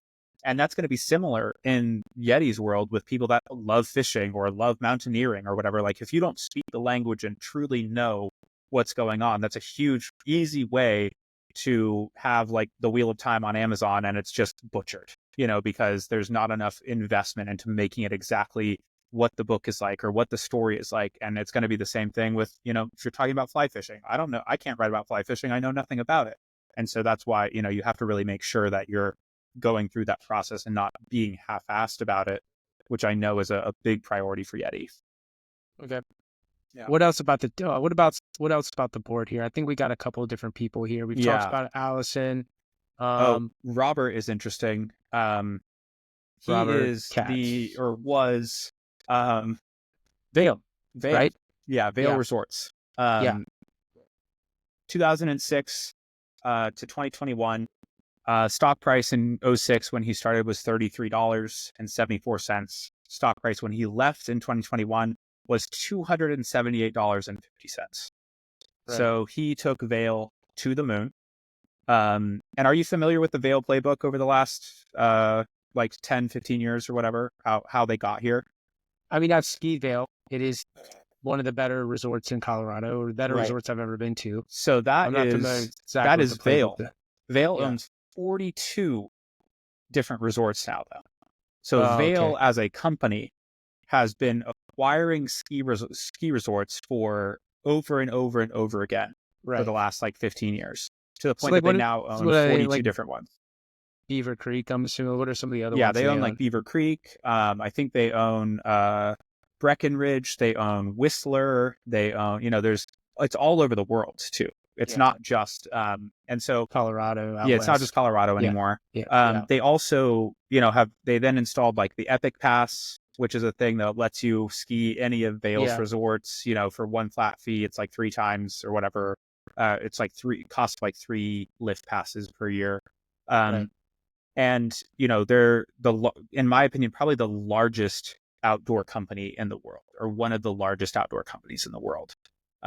And an extremely aligned market, rich outdoorsy For people. Yeti. Yeah. Like, Yeah. people who are outside all the time and want to spend a lot of money doing it. Yeah. And so this was an interesting one. I think it's It's fascinating that following this the is. same playbook in a very similar market, kind Oh of, yeah.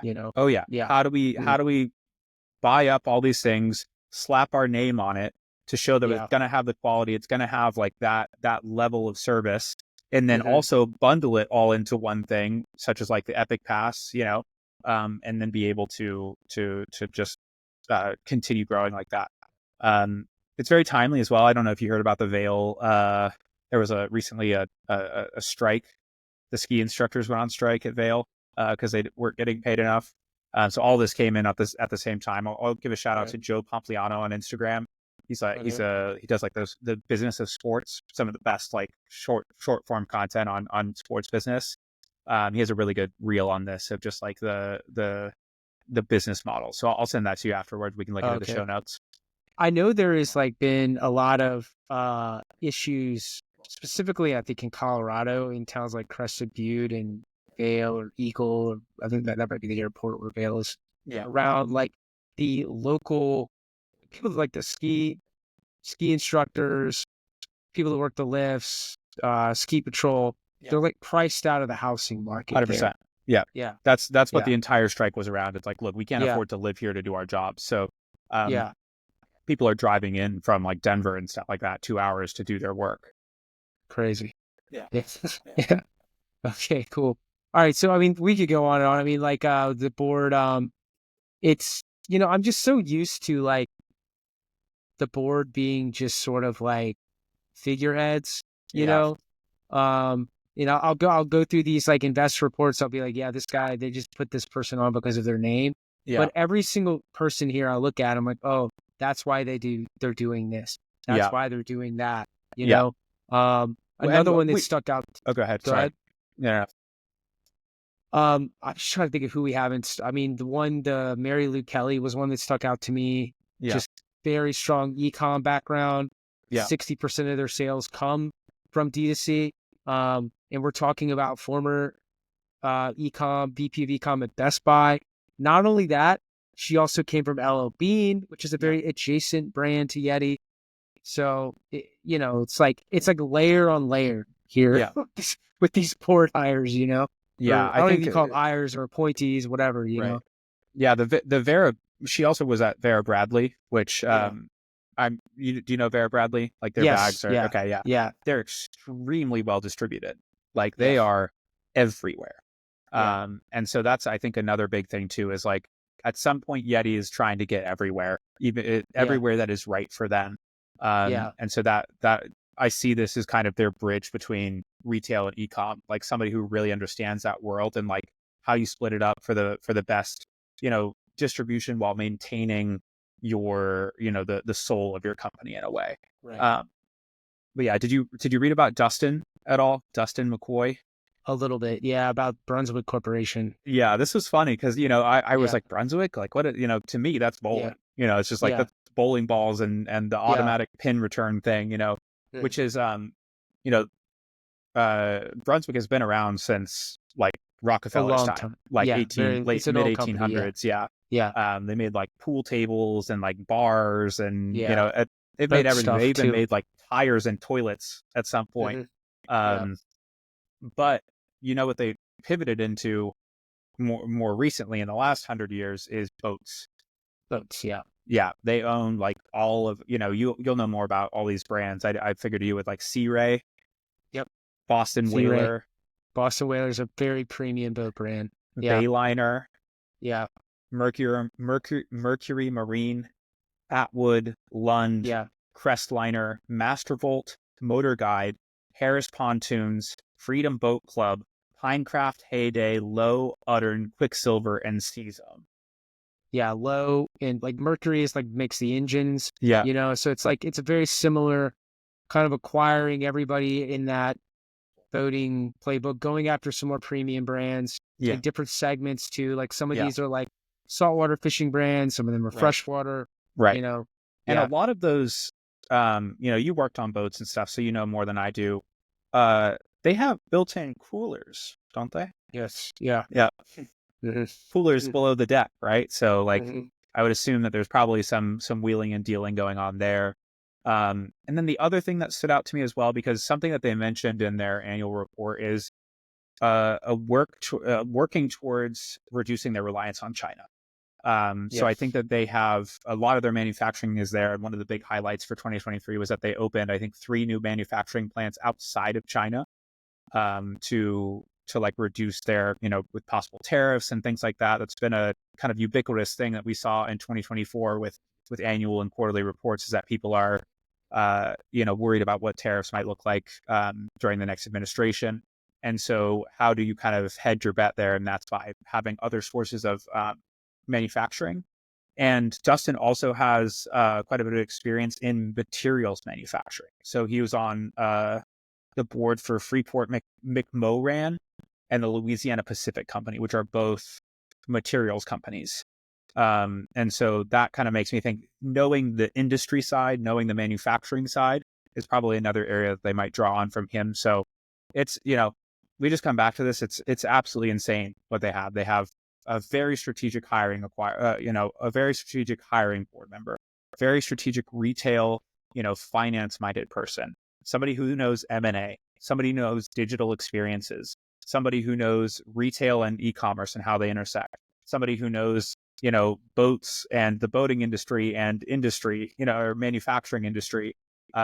It's just it's wild what this will tell you, and is honestly, I think, going to become one of my favorite parts of doing these breakdowns, is like really diving into the board and seeing Yeah. how revealing it is.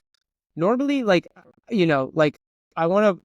Normally, we don't dive deep into the board. Normally, again, I think the board is sometimes just it's a requirement sometimes when to obviously to go public. And in a lot of cases, there, I can think of like Theranos or Mhm. what was the crypto guy, FTX, Yeah, where they didn't take the board seriously. yeah, It ended up in a disaster. But because normally I want to highlight more of like the team on the org chart, and we have talked about some of those people, and certainly Matthew as well, and the founders, and the CMO. But like, this is like one of the strongest boards I have seen in terms of alignment with the playbook and the strategy that they're yeah, trying to execute. yeah. It's very Yeah. true. Yeah, Mhm. really exciting stuff. I mean, it's like being able to have like X-ray vision into the Yeti strategy, in my opinion. You can draw Yeah.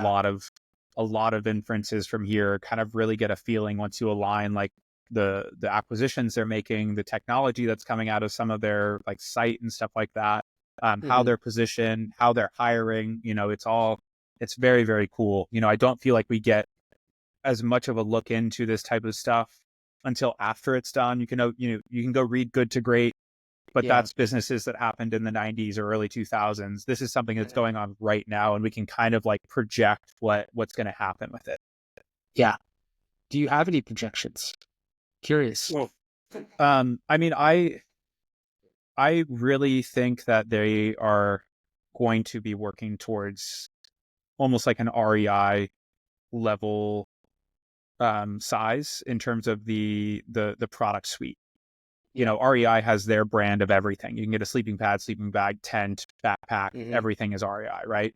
And I think that trying to bridge that experience of being outdoors in the store and then bridging that to online as well. I think they're going to try and become essentially like the premium REI one-stop shop type thing, because that doesn't really exist in the market right now. REI, you have everything, but there's a specialty retailer also that is the higher price point in REI for every product. And Yeti is one of them. They're the best cooler that you can find there. They're probably one of the best, drinkware and cast iron you can find there. But, there's Osprey for backpacks, or there's, what's the sleeping bag brand? Arc'teryx, or I know Yes, there's Patagonia, Arc'teryx. Arc'teryx, There's North the Face, Marmot tents, Marmot. Yeah. there's like, so Yeah. there's all of these Yeah. like incumbent brands that are really specialized in one niche. Yeah. And so I think what we could see from them is a lot of acquisitions to become essentially the REI of premium, where it's all Yeti products. You can buy your entire outfit, your entire, gear kit there, but it's all Yeti branded and all really, really, really high quality. Cool. And it's $20,000. Yeah. Seriously, $20,000. Okay. Yeah. To get kitted. All right. That's awesome. So, I mean, we just went deep on the team, a lot of the board. Yeah. We still got a lot to get into here. We really do. Guys, we're going to get into traffic. We're going to get into emails. We're going to get into funnels. We're going to get even way more tactical here. Before we do that, though, anything else on the team? No, No. I think let's keep going. Let's keep going. Okay. Yeah. All right. Let's move into the branding here. Yeah. We've kind of talked about it a little bit in the positioning. But yeah, I mean, it is to me very, no nonsense. It's very minimal, and it does have like a very elevated feel. And then kind of like when you're talking about, the board member that, worked on Zynga, worked at Zynga, and how they're like really pushing experiences, and how you were talking about like how it makes you feel and how important that is. And like when I think of Yeti, I feel obviously outdoors, premium, durable. Early on, we haven't talked about it so much, but early on, before they were acquired by sort of the private equity company, and it was just the two founders, they kind of had like a very witty and authentic sort of marketing sort of strategy. They would make videos around like, Yeti versus the grizzly bear. Right. Yeah. Status symbol, Yeah. I think is a big one too. It's like there's something to be said. There's a difference between somebody who has a Yeti on their boat, a Yeti cooler, and a grizzly cooler. Yeah. And we'll talk about this too. They're not very promotional with their branding at all. Yeah. Either. Yeah. No, I think that the witty and authentic is something that they've retained, especially in their copy. We'll see that a little bit with their emails and stuff. The way that they write is there's a lot of kind of puns and like, clever copywriting. But yeah, I think at the end of the day, their brand is, bold and useful. It's like the no nonsense thing really sticks out for me of just like, look, this is gear. The reason that this exists, everything is functional. There's no like, even on this backpack with that this person is wearing, you have the ripcord kind of slots there that you can have, something hanging on the back of the bag. And it is still like a design choice, but it's a functional design choice. And so that's kind of what I see with all of their brand. It's functional design, very clean functional design. Their logo is very easy to read. It stands out. It's a good decal. It's a good bumper sticker, and you can kind of put it on anything. And I think that's a big part of it. And I think, like we've come back to, they have that status symbol now. There's a lot of retention, which I think is more so about gift buying afterwards. I think they're going to want to get more people buying whole kits of Yeti gear. But I think at the point, once you buy one Yeti thing, it's easy to come back and be like, oh, I need a quick gift for all these people in the family, and I don't want to spend more than, $50 per person. Boom, Yeti. They're ascending customers. 75% customer retention rate. Yeah. Pretty strong. Oh, yeah. I'm used to seeing a lot of like 20%. Yeah. 25%. This is like supplement type retention rate. Beauty product type retention rate. Agreed. Yeah. They, one other thing that I've heard the CMO say is, how many more cabinets in America are there to fill? How many more cabinets in the world are there to fill in terms of like getting a Yeti in every cabinet? So I think that's kind of the idea here, is like not just minimalist, but also for everyone. While it's premium, there's a product for everyone in the catalog as well. Yeah, that's an interesting playbook I've heard people say before. There's a couple other brands I've heard. It's like, hey, we want to put a product in every house. Isn't that Apple? Maybe Apple, yeah. I think Apple has an iPhone in every pocket or something like that. Yeah, Windows is or Microsoft with Windows on every computer or something. Okay, maybe it was that. Yeah. Here's an interesting one I saw, was that and maybe this comes back to our point that we were talking about with Sitka, Mossy Oak, and all of this positioning stuff. Of like the people in the U.S. sports and outdoor market, 68% of them have heard of it. That's pretty wild. Yeah. Like, I'm just trying to think, like, in other comparable markets, obviously, like, Coke or like soda, probably like 90%, 80, 100% maybe for the Coke, Yeah. But we're not just talking about the premium cooler market here. We are talking about like general outdoor brands. Like, that's pretty high, if you think about other brands like in the beauty or the supplement space. Like, supplement space is a huge market. And there's a lot of people there that might not have ever heard of Athletic Greens or AG1, whatever you want to call it. I think it comes down to like, there's not a ton of competition in the market. Yeah. They gained ubiquity through coolers, becoming like the only cooler that is not an Igloo or a Coleman for some people. And with that status symbol, even if you don't use a Yeti, you've seen a Yeti, because we've all been to the beach. We've all been, to somewhere like that, to a barbecue or a park where people are using stuff like this. And so it's easy to believe. I think that especially in like this, because this is among U.S. sports and outdoor online users. So if anyone is spending time outside and has any use for a cooler, they've heard of this brand.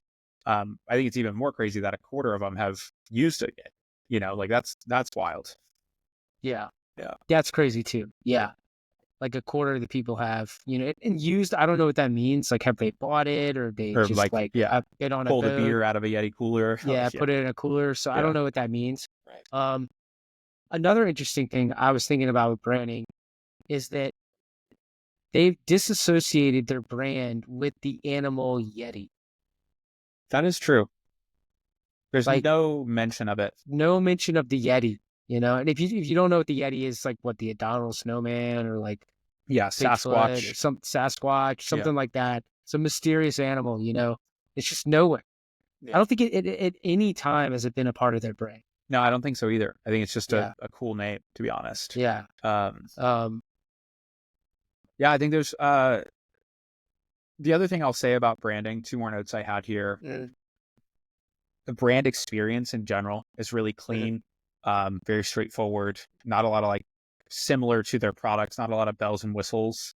I might be grasping at straws here, but I think this could, there's a lot of complexity around some of the things that are going on in these extreme sports, right? Like if you're a fisher, you got to have all your bait and tackle, all of your rods, the boat's got to be working. You got to do you have gas? Do you have this? Do you, all these things that go into getting ready to go out, or climbing? Do you have all of your gear? Do you have your helmet and your bat and your food and XYZ? I think Yeti plays a part of like just being like ready to go. Like there's no finagling with things or whatever. It's just you pull out the cooler, you fill it up, and you latch it, and it's good to go. Same with their bags. They're very straightforward. There's not a lot of bells and whistles. So I think that is intentional to retain like this very clean, straightforward usability of their products, to kind of minimize the complexity of like while everything else around you is going crazy, your Yeti and things like that are reliable because you need it to be. Right. But the other part I think is really important to them as well is the sustainability aspect. There's a lot of, Yes. they have a ton going on around sustainability, which obviously makes sense for their market. Everybody that's an outdoors person has some modicum of interest in sustainability, or like agrees with like preserve the outdoors, and so there's a lot of, aim for responsible sourcing, fostering human connection through social impact. All that kind of stuff is going to like resonate really positively with their customer, which I think just continues to prop them up as, why the quality, they're quality people as well as quality products. Right. Yeah. Crazy. A lot of stuff on branding, positioning. Anything else? No, let's keep going. What else we got here? What do we got next? Tech stack. Tech stack. Nice. Okay. This is interesting. A little bit surprised by this. Yeah. Same. But not surprising at the same time. They are a little bit of an older brand in the sense of this sort of modern e-commerce brand that's like adopting Shopify, for example. Like they started before Shopify. Yeah. I don't know what their original web store was on, but they're on Salesforce Commerce Cloud. And that actually might make sense, when you think about it. For those of you who don't know, Salesforce, large CRM, publicly traded company. But I think that one advantage of Salesforce is it scales a little bit better when you have your e-commerce store. You have this whole customization line that we talked about with different licensing. You have a huge retail or like on that customization with the corporate accounts, the B2B accounts, you get access to that sort of the CRM, like the B2B CRM you would get with Salesforce. You're not going to get that with Klaviyo or Braze or something like that. You get the also with all the retail stores and the purchase ordering and the buying and all that stuff that goes in. Like I could see why Salesforce might make sense. Now the trade-off to that is that Salesforce is complicated. You have to hire consultants. It's not user-friendly. It gets really, really expensive. When you're a publicly traded company, you can handle it. But I guess that's why they chose Salesforce. I'm curious to get your opinion. I think when we talk about Shopify versus, Salesforce or SAP or, any of these larger kind of enterprise e-commerce solutions, it always comes down to like ease of use. Nowadays, people, you can start we can put a Shopify store up by the end of the day today if we wanted to. Right. But, I think it's kind of like forged in the fires of e-com pre 2015 or whatever, is where they exist. They were probably, they were experimenting with this stuff long before those out of the box solutions existed. And so it doesn't end up being as much of a technical push, I think, for a lot of brands, depending on how well they invested in it then. Some end up with all this technical debt, like we've seen with some enterprise accounts that we've worked with. But others probably came out the other side with a really solid team in place, or a really solid infrastructure to be able to take advantage of all those benefits that you did just mention, where, okay, you have all of your different stores in one place, you're coordinating all of the, it's a really custom solution. So you can build the AI builder right on top of it. There's not a lot of like extra stuff that you have to do that. And so it kind of makes a little bit of sense here that they would, that they would be doing something like this. I think they probably paid their dues by being so early to the game on this kind of thing where, I think, I would love to know when they started ecom, when they started selling online. But I'm sure it was pretty early based on being kind of a challenger brand in the, late 2000s, early 2010s. Yeah. So They might have even been one of these brands that, the whole knock on Shopify 10 years ago is, oh, you can use Shopify, but once you scale to $1 million a month or a year or whatever, like you gotta go to Magento, or right. you gotta go to, something else. And it wasn't until recently where we've seen really, really, actually really recently where we're seeing Shopify really win in the enterprise. Mhm. I know for a fact that, and if you listen to the Shopify earnings reports, they talk about this where they're beating Salesforce, they're beating Adobe, they're beating some of their other competitors just based off the checkout conversion rate. Mhm. And so you do notice that when you go in to buy on um, Yeti.com, because I bought something actually, we'll talk about that. I bought a little bag right here. Nice. But you could tell it's a Salesforce checkout. And it's not as streamlined as the Shopify checkout. There's no shop pay either. But yeah, I mean, I think holistically, it makes sense. When you think about how big of a company is, how many channels they have, like sometimes there's still challenges when you get to that size, being like constricted to the Shopify sort of box. Yeah. Yeah. Which then kind of shows you why the rest of their tech stack plays out the way it does. Yeah. You So, know, Braze. Braze is interesting. If you guys don't know, Braze is, I guess, a Klaviyo competitor. Um, really more, focused on mid-market to enterprise. more mid-market enterprise. Also more um, like apps in a Mhm. way. A lot of like, they're big on like push notifications and Yeah. these large. I don't know if it's like Uber or maybe one of these large uh, companies uses Braze, but they can do everything: lifecycle marketing, email, SMS, and so all of their campaigns and flows, I think, are being deployed by Braze. And yeah, I mean, it's interesting. I haven't, I don't think we've ever done anything with Braze, to be honest with you. No. But that's what they're using. Segment is probably the leader in CDP. If you don't know what a CDP is, it's a customer data platform. Really, you don't see it that much until brands reach the mid-market where they have different data all over the place, like different data warehouses, databases distributed all over the place. And you need to bring it into like a CDP or a data lake, like Snowflake or something like that. Um, Chat, ADA, I've never heard of this one. ADA, have you? No, I haven't. No. Yeah. We're used to just seeing, what is it, Gorgeous? Is that what it's Yeah. called? Yeah. Yeah, a lot of that or some other, even Shopify chat now has gotten a lot Yeah. better. Yeah. But affiliate, I've never heard of impact.com, but I think this is it's just like an enterprise affiliate Yeah. program. Yeah. Yeah. No, Um, it's extremely enterprise. I mean, all of yeah. their entire tech stack. Yeah. There's none of these are all hard to use platforms that have Yeah. some sort of learning curve Mhm. and whatnot. And it's this is what you do. I think when you get to this Yeah. $1 billion level, we haven't had a lot of insight into what this tech stack feels like. Uh, Right. but it's obvious they're doing all the right things. They have Yeah. all of they're covering all the bases at a level that I think a lot of businesses could only dream of getting to. Yeah. It's a pretty elevated tech stack for where they're at. Like Yeah. they're not on like Oracle or Right. SAP, Right. where it would just be a terrible experience. Yeah.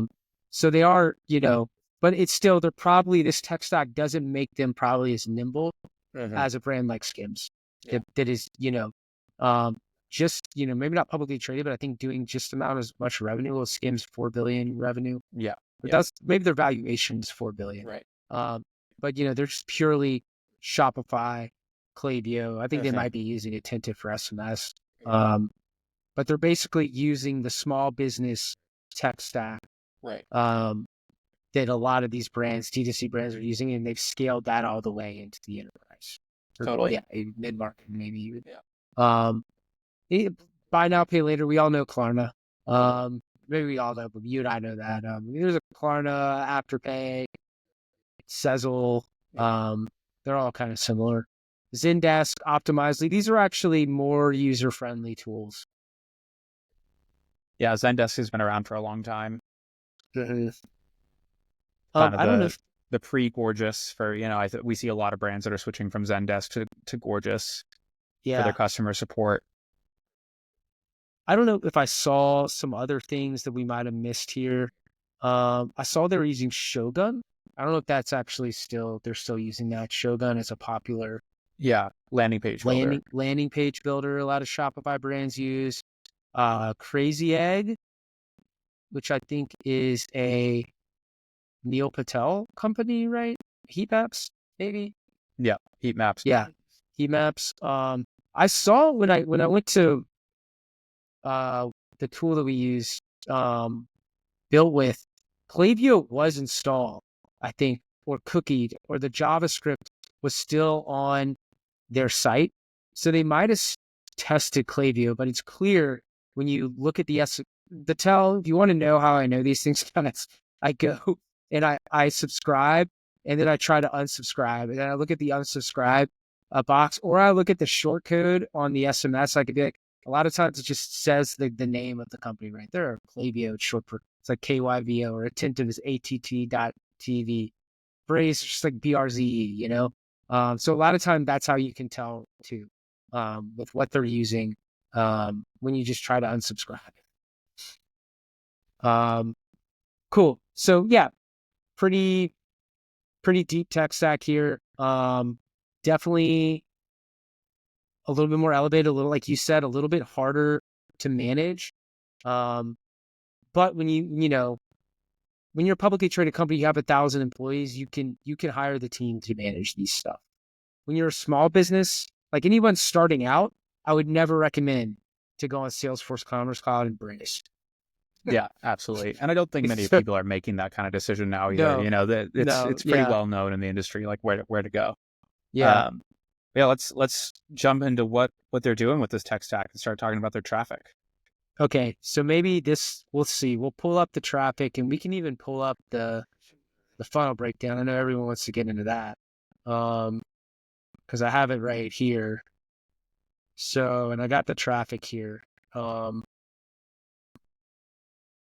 a couple things that stand out to me on traffic, and then feel free to interrupt me. Pretty solid traffic here. I was surprised to see it this high, over 2 million visitors a month. But when you think about it, when you think about how 60% of their sales come from D2C, and you think about that they're doing over $1 billion a year in sales, it kind of makes sense. This really stood out to me. Only 70% of their traffic comes from the US. Normally when I look at these brands, it's like 80%, 90%. Yeah. Over 16% in Australia. Yeah, I think they're making a big push for international right now, and I think that probably has to do with it. I wish we could get some information on like how differently they're advertising in other countries as well. But I know that international expansion has been like all over their reports. It's obviously a big push for them. So it's not super surprising, but it is pretty, like, that's a lot of traffic coming from other other locations. Yeah. What else do we have on traffic here? We talked about the countries. Okay, why don't we dive into the actual breakdown of that traffic? So when you look at it, 44% is coming direct, and 29% is coming from organic search. So if you don't know what that is, it's like people searching Yeti on Google or just going directly to yeti.com. So I would say you could kind of say that, almost 60, 75% is like branded traffic, organic branded sort of traffic coming to their site. Well, the organic search also includes people that are searching for like cooler or whatever as Yeah, well. So it true. wouldn't Oh yeah. necessarily always be like branded search. Hmm. There's probably people getting there for like, cooler that doesn't melt, where ice doesn't melt, or like Yeah. tumbler, or, cast iron or something like that. Hmm. But yeah, the organic does in general, direct and search account for an extremely high percentage of their traffic. Yeah. If you pull up the audit, and again, guys, if you're still listening here, you can go to flowcandy.com/Yeti and download all of this that I'm pulling up. We have the funnel breakdowns. We're going to get into the emails in a little bit too, but I'm going to pull up this audit we did. The top keywords I got were organic, Yeti, Yeti Rambler, Yeti water bottle, Yeti cooler, Yeti tumbler. Okay, so it is mostly Hey, branded. but this is common. You see this Yeah. a lot with a lot of brands. Okay, it's not just Yeti. Um, Yeti water bottle, Yeti cooler. A lot of times you'll see with these stronger brands, their organic keywords are closely related to their PPC keywords. And but yeah, that's technically what's driving a lot of their traffic. Seeing, does anything else stick out to you here on the traffic? I mean, social, we're going to talk about that. Paid search. No, not really. Not really. I dove a lot as far as the traffic goes into like the social and everything. How are they actually driving traffic outside of just search? It's a lot harder to get insights on the outside around traffic just because we don't have their Google Analytics in front of us. For the next time we need to be paying for Ahrefs or something to really get a little bit more peek under the hood of what's going on for some of these. Yeah. But yeah, you can get a good look at like what is broken down there. Why don't we're going to talk about paid, then we're going to talk about organic, then we'll go to on-site. We have a spot on social eventually, right? We do. Yeah. Yeah. Okay. Which we could also move that into talking about the organic traffic. Yeah, we'll move that up. Yeah. But yeah, let's briefly go into paid here before we get into social and organic. So when I talk, and this is interesting, okay, because we pulled up, when I think of paid, I'm thinking not only like Google paid traffic, I'm thinking Facebook traffic. Some people are even saying paid, like a lot of this influencer TikTok marketing now should be categorized as paid, even though it's probably being attributed to as organic, I'm not going to do that. I'm sure a lot of that could be paid, like they're paying these influencers sometime. I'm not sure if Yeti's doing that, but for our purposes here, I'm talking mostly about Google and Facebook here. And we talked about the search terms. Something, you type it in, like Yeti Rambler, these Google shopping ads are going to pop up. That's what we're talking about with paid. They're Facebook ads, and we can pull up. I don't know if you want to talk about that. Something that stuck out to me was it's very non-promotional, very lifestyle focused. Lifestyle and like a lot of product, like feature type stuff or partnership feature or holiday feature.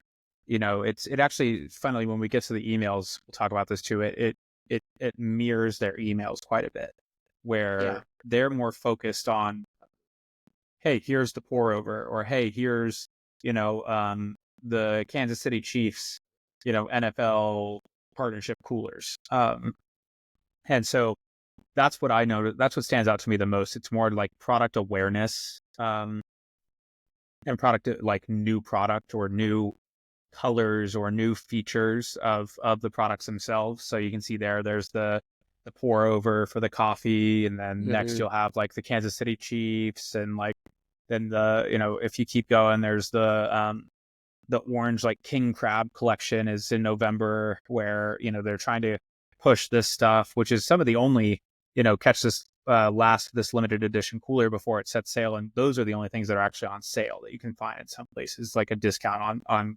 inventory. So it's Yeah. obvious that they're using it for certain categories that they want to push or certain, you know, product awareness things that they're trying to get out there. I would I would guess that they probably don't do much top of funnel advertising. Um, my bet is that it's probably the segments that they're using, and these are a lot more retargeting and middle of funnel segments.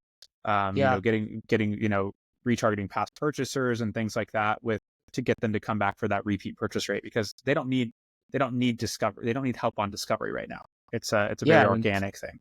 68% of the people have already heard of you. Yeah, Um, exactly. I think that's a good assumption. Mm-hmm. I would probably agree with that. Um, and I think there was something else he said that was really interesting. That I think I caught on to was that they only, and the CEO even talks about this. He's very, very hyper aware of the power of the brand, and I don't think they want to discount at all. Yeah. And the only discounting I'm seeing going on is these collections um, that, if I had to guess, it's like special one-time collections, like Mm-hmm. King Crab collection, um, that they're probably never going to renew, you know? And that's just inventory that they can clear out. Totally. And the funny thing is, though, is you kind of see that going, it can go two different ways. Right. It can either be discounted, or what I'll find is there are limited edition things on like Amazon because, it aggregates all of the the Mm-hmm. resellers and distributors on one product page. It will be like the Alpine orange or whatever color that is similar to the king crab, but not. And the Rambler is $65 instead of 35 because it's not, in circulation anymore. So it's kind of it's a weird thing, but I think if they have inventory, it's not like a reseller or whatever. It ends up being like slightly discounted. Um, but yeah, I feel like as far as the paid traffic goes, it's all retargeting. There's a lot of they're looking for purchase intent and just kind of getting you, last mile problem type thing, getting you back into the store, getting you to like look at the new thing and hopefully make a purchase. New features such as like the customization or the new like limited time, like licensed products and things like that. Um, because they don't need to do top of funnel because honestly, their top of funnel strategy is content, Mm-hmm. which is absolutely killer. So once you have that ubiquitous name that people already know, um, they're gonna end up with you're just gonna focus on getting people to buy rather than to figure out who you are. It's like Coke doesn't run ads to get people to know who Coke is; they just run ads to get you to feel thirsty for a Coke. Yeah. I will say, yeah, what they're doing too, like that's a good point. They're not, it's very like or it's very bottom of funnel or middle of funnel. Probably is fair assumption that there's not, who knows, but it's probably not a lot of like brand awareness campaigns. It's more of these retargeting campaigns. I will say one thing to that, another strategy I noticed they do is they are launching new creative pretty frequently. You think about it, the 10th, the Mhm. 14th, the 15th. A lot of times what they'll do too is they will do, again, we've talked about like they'll only do promotional stuff on probably like products they're trying to clear out. This is sort of coming in with their customization, their license line. Again, it's this AI play they're doing, um, it's not as heavy of the playbook as Skims, the one we mentioned before, but they are doing that. But one thing they do too is like when they launch new products, they also push this out too, like Mhm. this new pour over that they've launched in Yeah. the past like couple weeks. And who knows? I think is that, are they going just straight to retargeting? Do they be a little bit more broad? Um, do they open it up to, people that are not engaged with the brand? It'll be very interesting to like, know the answers to those questions. Yeah, I mean, I think the tell here though is like, and why I don't think that it's very Mhm. open to like top of funnel, awareness traffic is that I would put money on that there's a 1-to-1 of emails for each of these ads. Yes. All of these are repurposed. It's one creative that's getting then distributed across social, across email, and there could be a site banner for some of these things or whatever. Yeah. Because when we go and look at the emails, you're going to see every single one of these headlines, images, everything have been used. I guarantee that over the last, is this January that's been all these, all the pour over January stuff. There's 21st. Yeah. probably so many pour over emails that are going out in Yeah. January, Yes, I agree with that too. Yeah. So that just has to me because, email is a retargeting channel. You're already a subscriber. It could be a first purchase channel, but at the end of the day, it's not awareness work at all. It's always, further down the funnel. Yeah, fair. Okay, so that's their Facebook ads. I don't know if I have anything else to say on that. I mean, again, it's not driving a ton of sales. Right. Yeah. I think we should move on to like the organic traffic into their social and stuff, because that's where stuff it gets super interesting here. I think there's a lot of just so much happening on that end that it's even hard to like figure out what is actually driving the right amount of traffic, what is driving the biggest amount of traffic, because we don't even know, Yeah. So let's talk about, let's start with organic. And this kind of comes back to what I think one of the challenges marketers have right now, especially these brands that are using TikTok or using influencers to sort of get awareness, this traffic is technically being attributed as direct a lot of the times. But when you look at what they're doing, they have a huge ambassador program. We've talked about, the Red Bull F1 team, Max Verstappen, Tottenham. But they have all these like sort of nano or micro influencers too they're working with. Yeah. Yeah. I mean, for me, the parallel that I draw with Yeti, you hit on something really interesting, saying like, there's these other brands and marketers are struggling to really identify where traffic is coming from, right? And this brings back kind of an age-old problem that we see over and over again, having spoken to 500 plus e-commerce brands over the last few years. Everyone is strapped for bandwidth, right? Because they can't, because marketing really gets kicked down the line after all these other problems of like, inventory costs are going up, shipping costs are going up, all these things. And I promise there's a point here, there's all of these things that they're getting kicked down to the marketing manager to manage search, manage SEO, manage the site, manage Facebook, manage, email and SMS and yada, yada, yada. Right. And the reality is that it's so hard to quantify where the efforts are coming from, right? Because if you're really doing it right, this is what it looks like. Because this is 29% comes from organic search and 44% is coming from direct, which means marketing is working because you have so little traffic coming from paid, so little traffic coming from Meta or Google Ads or whatever, because everybody already knows what a Yeti is. There's no awareness needing to be done. There's no like, without even knowing what the product specs are on a Yeti, you already know that, oh, isn't that cooler that keeps ice cold forever? And that's the power of like brand-led marketing. When you get into two of my favorites here would be like Chubbies or Dr. Squatch. It's like, you don't need to, I don't even care like what goes into Dr. Squatch, like, soap. All I know is that it's better for me and it's funny, and I know who Dr. Squatch is. You don't have to like, remind me. If I see it on the shelf, I'm going to buy it because it has that like that extra something to it. Chubby's the same thing. They were masters of brand led back in the, the heyday of like Facebook ads and everything. They were able to stop spending money on Meta and whatnot, and then IPO or sell. I can't remember. They either IPO'd or were acquired for like a huge amount because the brand was so strong. And so I think that's really what it comes down to with a lot of this organic traffic and the content. It really comes down to having a great product and then seeding it in the right communities and the right places with the right message to truly resonate with these different purchasers that are going to be different across the board. And you're talking about these micro influencers, like, I've never heard of, any of the fishing, influencers. I've never heard of any, there's so many of these, like the surfers or all these other people. It's just not what I do, right? It's not my interest.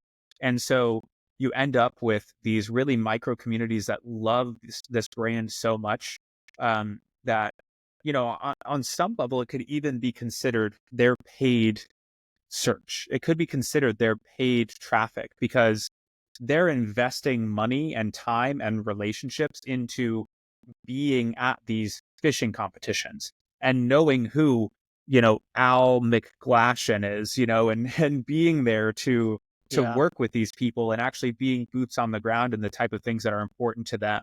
And something that's really, really interesting to me is that the CMO has said that they don't pursue communities. They wait for communities to come to them.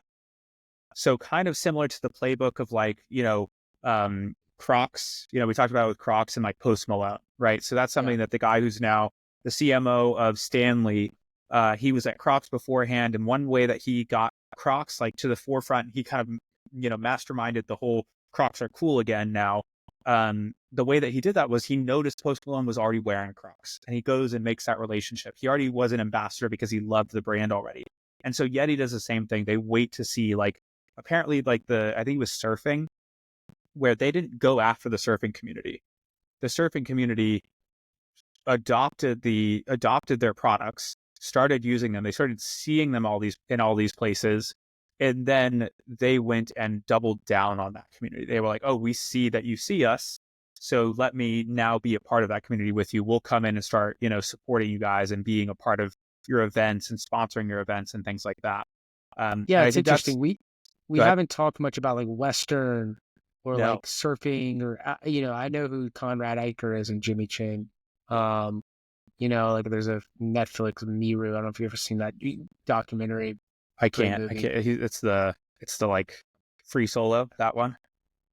Not free. Well, Jimmy Chin I think did Free Solo. Yeah, I think Jimmy Chen did free solo. Yeah, but there's another one called Miru with Conrad Eicher. Okay. Um, Conrad Eicher I think had a unique. His like climbing partner died on one of the um some like back in the 90s, and then he ended Yeah. up like marrying the climbing partner's wife because they had like three young boys. I mean, Mm. he's a very interesting story too anyway, but I mean, Yeah, he like was in one getting of off.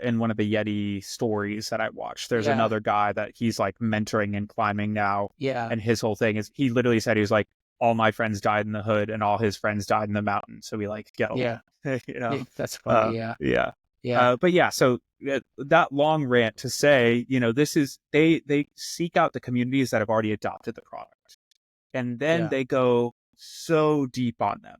There's one thing that they mentioned, which again could kind of be considered paid search, is they are in these magazines that have maybe like 200 to 300 subscribers. It could be like a quarterly, very niche, like fishing or whatever magazine, and they're buying full page ads in there. And one thing that the CMO said, Joey said, he's like, it's not even about the ROI. Part of it is just being a support to the community because nobody else is, if we don't pay for this advertising space, this magazine that's important to this community might not even continue to exist because nobody with the budget is there to actually pay and like put the money back into the community. So they have a very strong mind towards developing around just groups of people and people that do certain activities and sports and things like that that have decided to adopt them, and then they yeah. give back really fully. Okay, awesome stuff.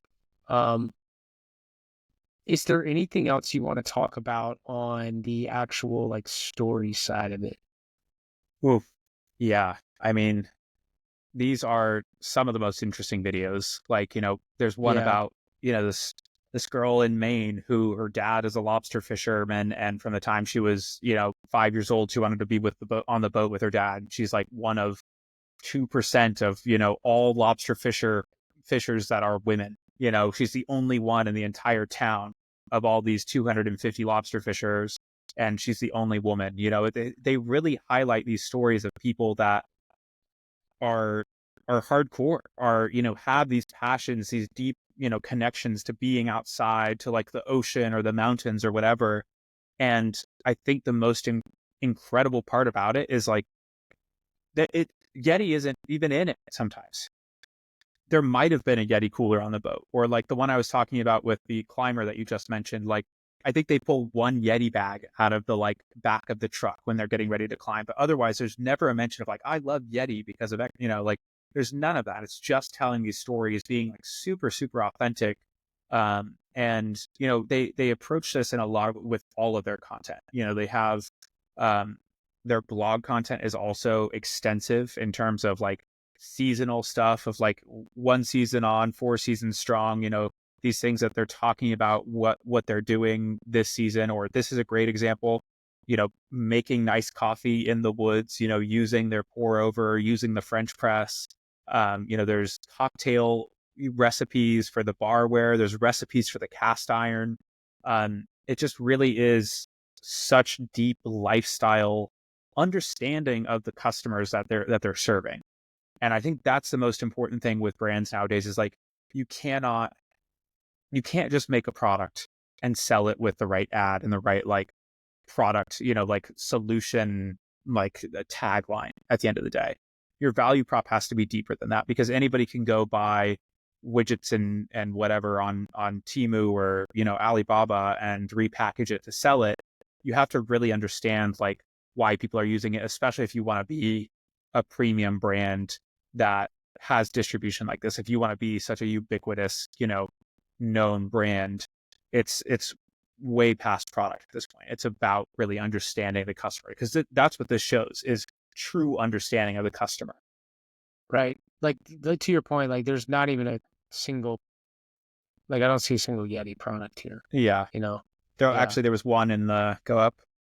It right there in the video. Scroll down a little bit. Tiny little Yeti next to the watch now. See that? I see the logo, but Yeah. like you don't see any products, Right. It's Yeah. like, No products, but like barely even yeah, has the word Yeti on there. yeah, yeah. Crazy. Okay, so that's their organic traffic. I mean, you could talk way more deeper on this. Let's talk about social because I do think social is very, very interesting. Um, actually, you know, this accounts for about 6% of their traffic. Um, something that stood out to me was that I don't see this a lot, where over 30% of the traffic is coming from Reddit. Yeah. They have their own subreddit. Yeah. Pretty cool. Agreed. I think that's where you really go to. I'm guilty of this all the time of, XYZ question or XYZ Reddit. product review, Reddit, Yeah. and if you can really maximize that and play that to your advantage, especially with something like this that has such a cult following behind it, you're going to end up with your own subreddit. It doesn't take many people to get enough content going on something like this to really drive it. And yeah, I think it all their social, honestly, when we were talking about organic traffic, I was kind of bleeding into their social already because I already expressed a lot of what it comes down to is that it's just the love for the thing, not for the brand. It's not that these people love Yeti. They love riding bulls, Right. and it just so happens to be that Yeti is a cool brand that has something they need for while they're out riding bulls or while they're out climbing mountains or something like that, that reinforces that identity for them. And so it becomes that for every layer of who you are. We talk about it with vacation, vacation is such a good, it plays on nostalgia and this idea of who you are out by the pool. Are you this cool, like suave, great smelling sunscreen guy? Or are you the like sun-kissed, whatever, like, putting on the lotion like a loser type thing? And so that's really what it comes down to is just their social continues to reinforce that. And that's where Reddit is where people like that gather. The diehards are on whatever the subreddit is for it, geeking out about this thing because other people want to talk about it 24/7 as well. Yeah. I would go to say too, like,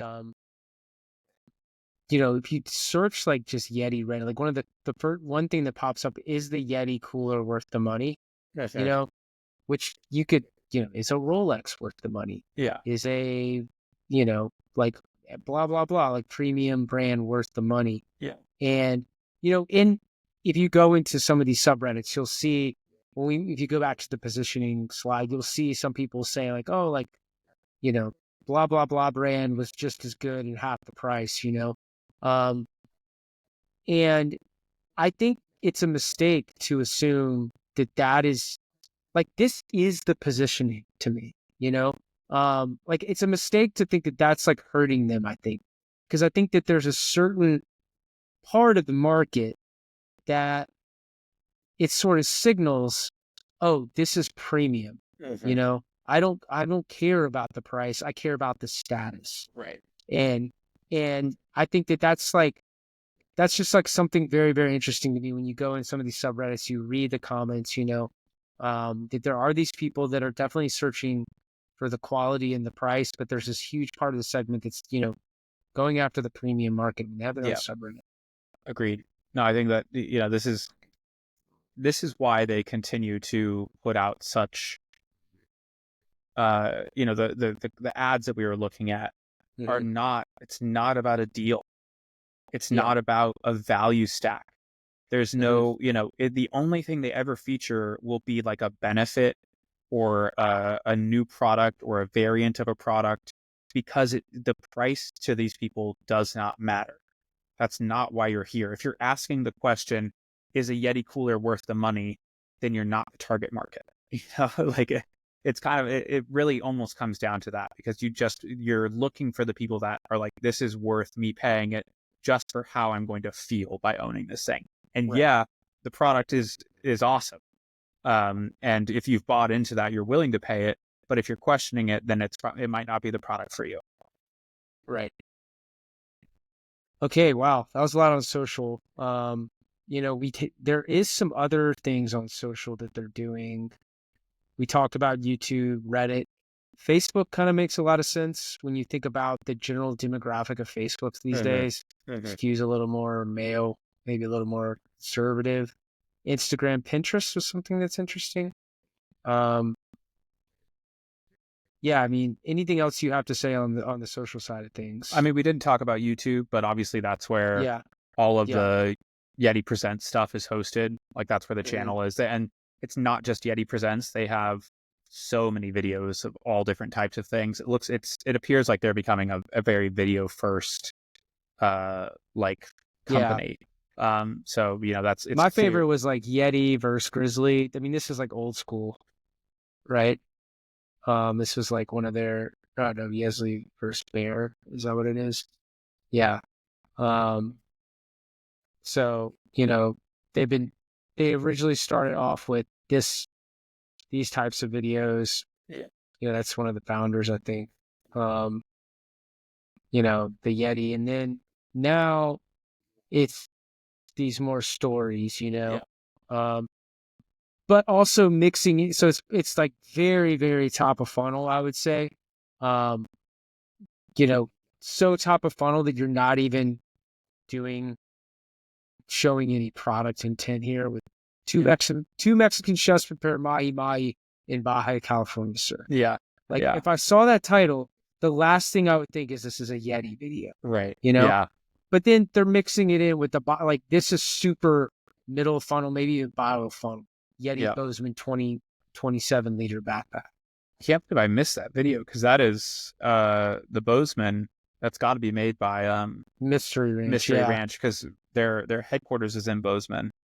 Yeah. Yeah, that's the Mystery Ranch. So this is literally the Mystery Ranch. Yeah, they just took the Mystery Ranch. That's their style. Yeah. That is literally the back. Yeah. Awesome. Crazy. Yeah. But yeah, I mean, so like, yeah. Wow, you can look see at that. They just ripped the patch off. Wow, that's really cool. Yeah. Yeah. Nice. Yeah. Wow. So anyway, I mean, that is like their main source. And again, like this is only technically attributing, what did I have, 6%? But I think back to your point early on organic, we don't know how much of this that's being tagged as organic is coming from either some sort of paid social or like social organic, Okay, let's get to the funnel. Let's get to the site. Let's get to the emails. Yeah. Before, we talked about Salesforce Commerce Page. I'll just sort of briefly talk about this. Actually, the top landing page where people are landing are actually not on the homepage, which I found very interesting. And when you bring up the audit, you'll see that the top page is the coolers or the hard coolers. Um, Very interesting considering that 60% of the sales are coming from the drinkware. But like when you land on, let's pull up that funnel breakdown again.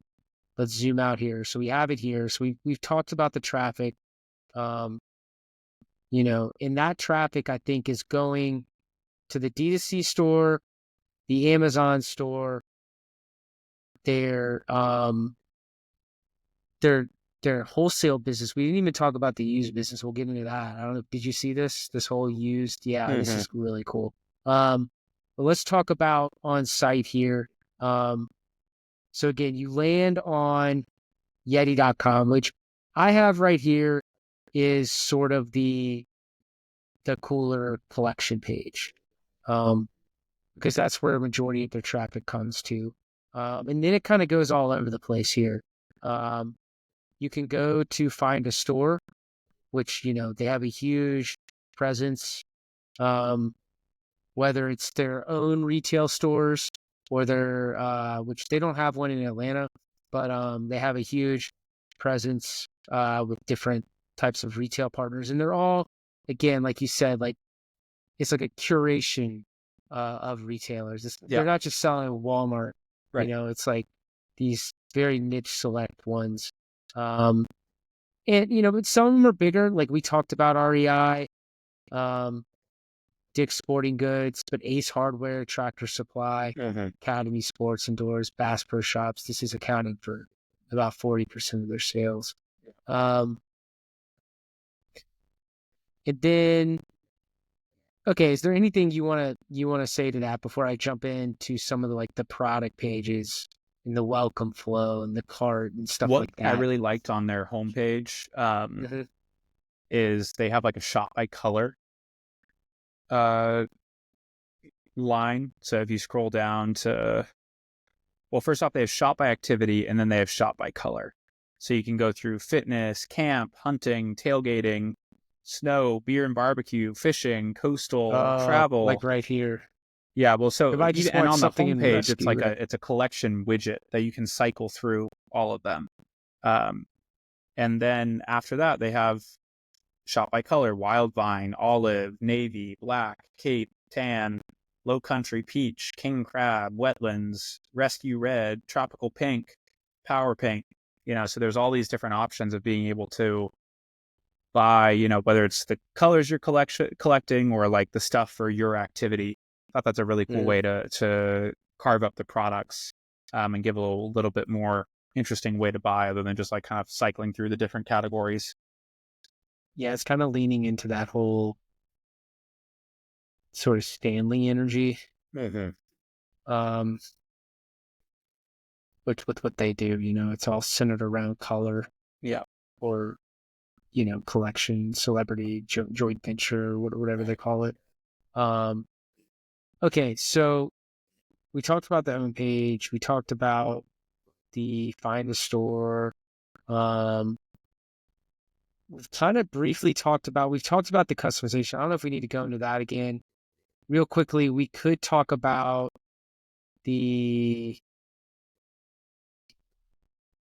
buy used, which I think is really, really interesting. Yeah. In the rescues. Like the And I think refurbished gear. it comes back to your point around conservatory, because you could argue like technically this sort of salvages or cannibalizes. You could even say the buying it new. Like I don't see a lot of brands, like you don't see Rolex. There's a huge secondary market for Rolexes. You don't see them selling, at least to my knowledge, you don't see them selling used Rolexes on their site. Right. But there's literally huge businesses that do this. Yeah. It's interesting.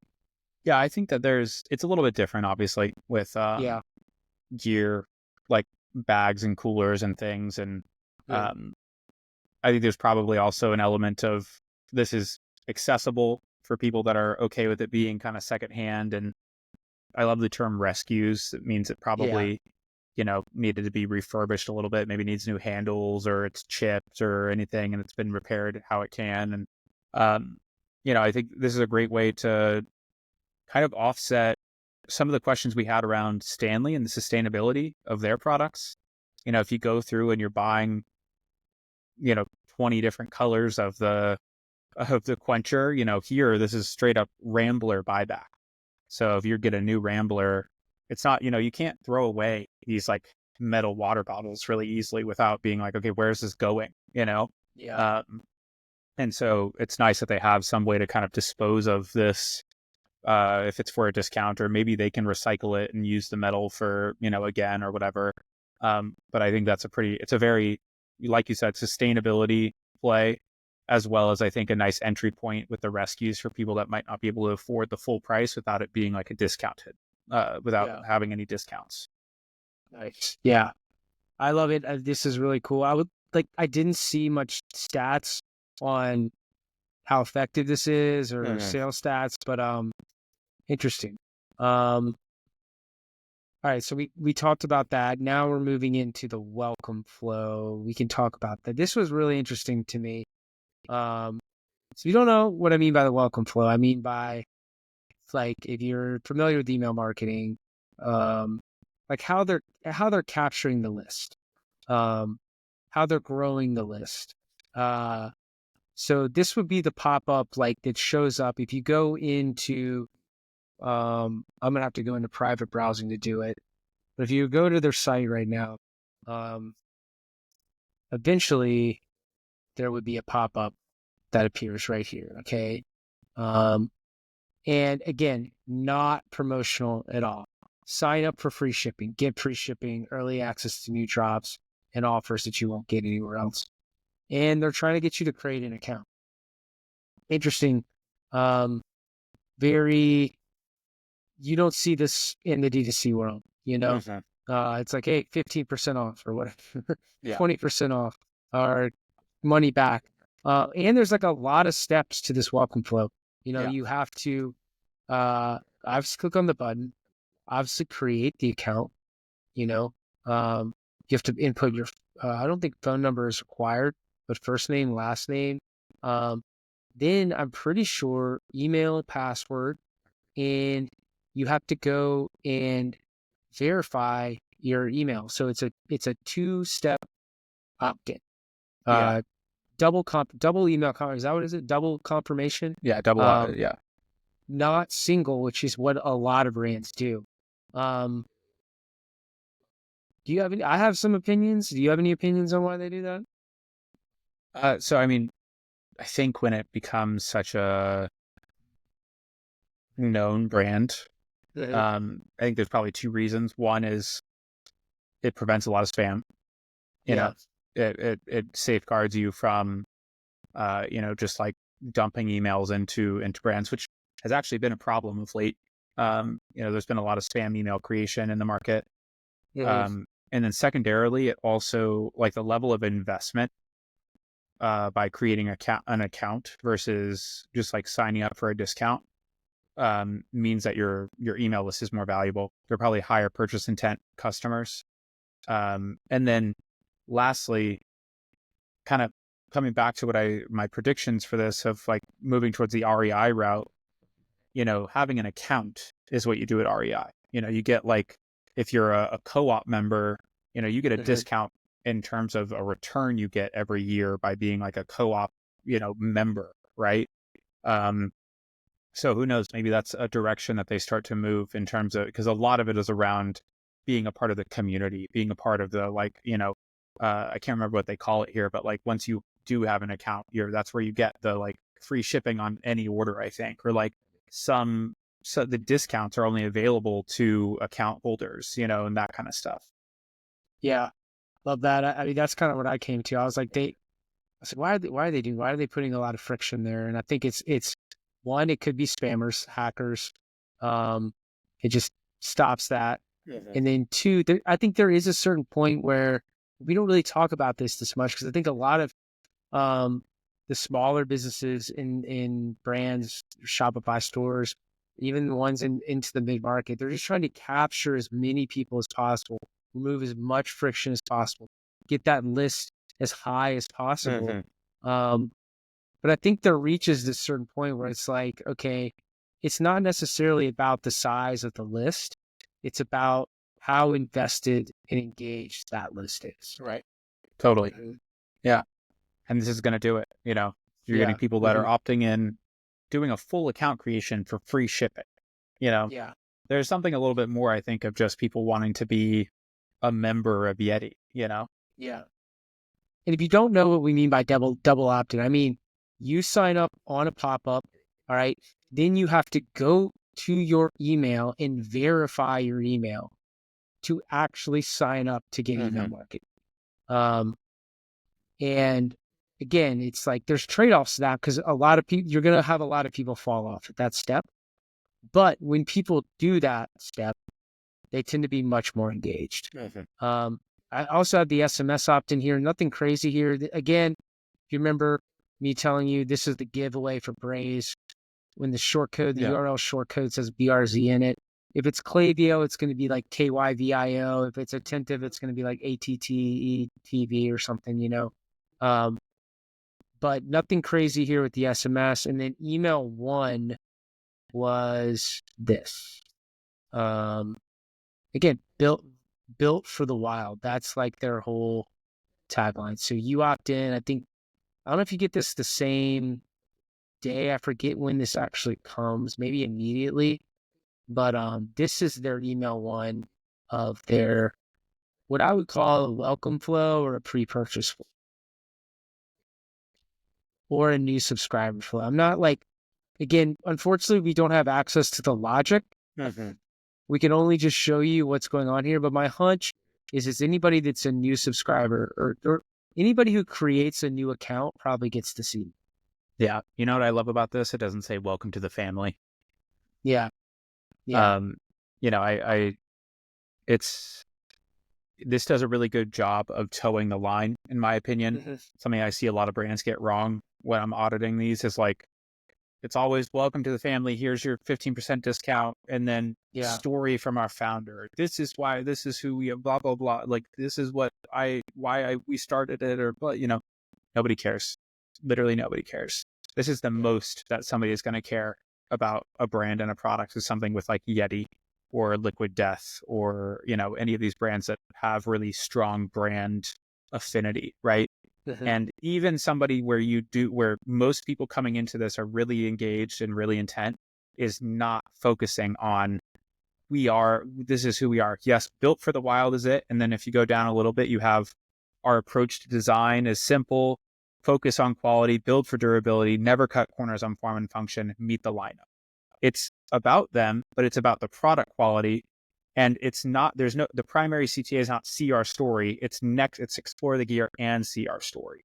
So you have the option here. If you're here for vibes and you want to learn more about Yeti, you can go there, but everything else is product based. And that is how you really get this. That is really what you want to do. And they're focused on drinkware and hard coolers because those are their two top sellers. That's 98% of their sales are those two categories. And so that's what you push people to. Choose your cup, pick a size of cooler you want, because that's what people are actually here for. And so I really, really like this as a welcome email because it sets the tone. It reinforces like what you already feel about the brand, but it's not a big like, oh, we're trying to build woo-woo around, who we are. And it's also not buy, here's the discount. It's a really good in the middle of like, hey, we know why you're here. This is what you should take a look at. Yeah, that's all great. I mean, the only thing I would add here is I love that you said that it's not about like we are the family. I think that this just like really hits I don't know if you want to call this their USP, their elevator pitch, but it's like, this is their mission, or their vision or their purpose. I love that they're hitting their two best sellers right away, so it's, they are getting a little, showing a little product intent here, but then they quickly go, because not everyone might not want to buy. They quickly go back top of funnel. They're kind of like giving something for everybody here, a year's worth of wild. This is that calendar, that experience. Then, so I think it's really interesting that they're kind of touching on all these different sort of angles. Yeah. I mean, Um, this is something though that for a brand that isn't Yeti, I might not recommend yeah, doing, to be honest, from mm, an email strategy point of view. yeah, When you have intent like this and you're not a ubiquitous brand, I would not stuff a bunch of stuff into there. I would probably focus on having a tagline like that really is like your USP around your products, yeah, and then featuring your primary products, and not getting distracted by whatever whatever your version of having a calendar or like sign up for SMS or blah blah blah, whatever that is. Just because they're not jonesing for the sale. Like if you need sales, that's the kind of stuff that you want to leave until later. Maybe put into the yeah, post purchase, or put into a campaign that they're going to get later on down the line. Just yeah. as a little aside for brands that might be listening and think that, oh, we should definitely have that kind of stuff in welcome email number one. Don't necessarily agree. Yeah, I feel like with Yeti, it's like it's hard to recommend people follow their playbook, Yep. because they have that, like everything kind of stems from the generic trademark in a Yeah. way, Yeah. you know? Um, and like I'm not sure if we've ever worked with a brand that had that. Um, One, but anyway, but yeah, I think it is a different, yeah, it's a different market. It's a way different way of selling that. yeah, And so it's yeah, it's we come back to what we used to say for Flow Candy, even like you have to earn the right to market. You have to show, you have to have enough raving fans and customers and people that love your product and know what it is and are going to buy before you can really start getting cutesy with it. Getting, yeah, you have to focus on being clear and being really, really, intent driven in the early days until you hit like a critical mass. And then you can kind of start breaking the rules. yeah. Okay. Um, Abandoned checkout email or abandoned cart email. I'm not sure. I got some mix-ups with the abandoned checkout and pre-purchase. But maybe Yeah, I think it this was was like tough to follow which ones were welcome yeah, flow and which ones yeah, were, I think that this is a welcome email. I yeah, think the one previous is the abandoned cart that fires out pretty quickly. Um, you'll see that in a lot of in the email breakdown too. There's a ton of those of the abandoned cart emails. mhm. I'm pretty positive this one is a welcome series email though. This is a welcome. But what Yeah, I do, so how I distinguish these is I go and I abandon the cart, yeah, and I put like cart in the email, and I put pre-purchase in the other one. And so what was interesting is also when I abandoned the cart, I got the pre-purchase email too, or abandon the checkout. I got that as email one. So I interesting. think they're using this email, and I've seen this happen before. I think Liquid Death is doing something similar. Yeah, These brands with like super huge brands, they don't need to go deep with these, like they don't need to send a 7 email abandoned checkout flow. right, You right, know, sometimes like I've logged in, sometimes they don't even have one. right. You Because you're gonna know? buy or you're not. It's just Yeah, that's just what it is, and yeah, if you don't buy now, you're probably gonna buy later. Um, yeah. but I But they, did think it's interesting with the cart, and I think the checkout flows. yeah, The main kind of like tagline there is like moving fast. You have a great eye. Like so does everyone else. Is kind of yeah, the subtext there of like you're looking at the same thing, and it's false scarcity, but it's still if you don't want to run discounts, that's pretty much the only thing you can't do of like limited stock. Get it before it's gone. yeah, yeah. You saw this in the cart. No, the abandoned checkout or the abandoned cart email. Oh, oh, yeah, yeah, yeah. I like that. Just sort of Yeah, right there a with the blue little cooler. a little subtle scarcity. Exactly. In high Yeah, demand. yeah, yeah, Stuff gear little, moves quick around here, around these yeah, parts. yeah. Um, I liked how they did a buy now pay later little Yeah. block. I typically recommend that for Yeah. brands that have higher AOVs. Yeah. Um, If you offer it, definitely put it in there.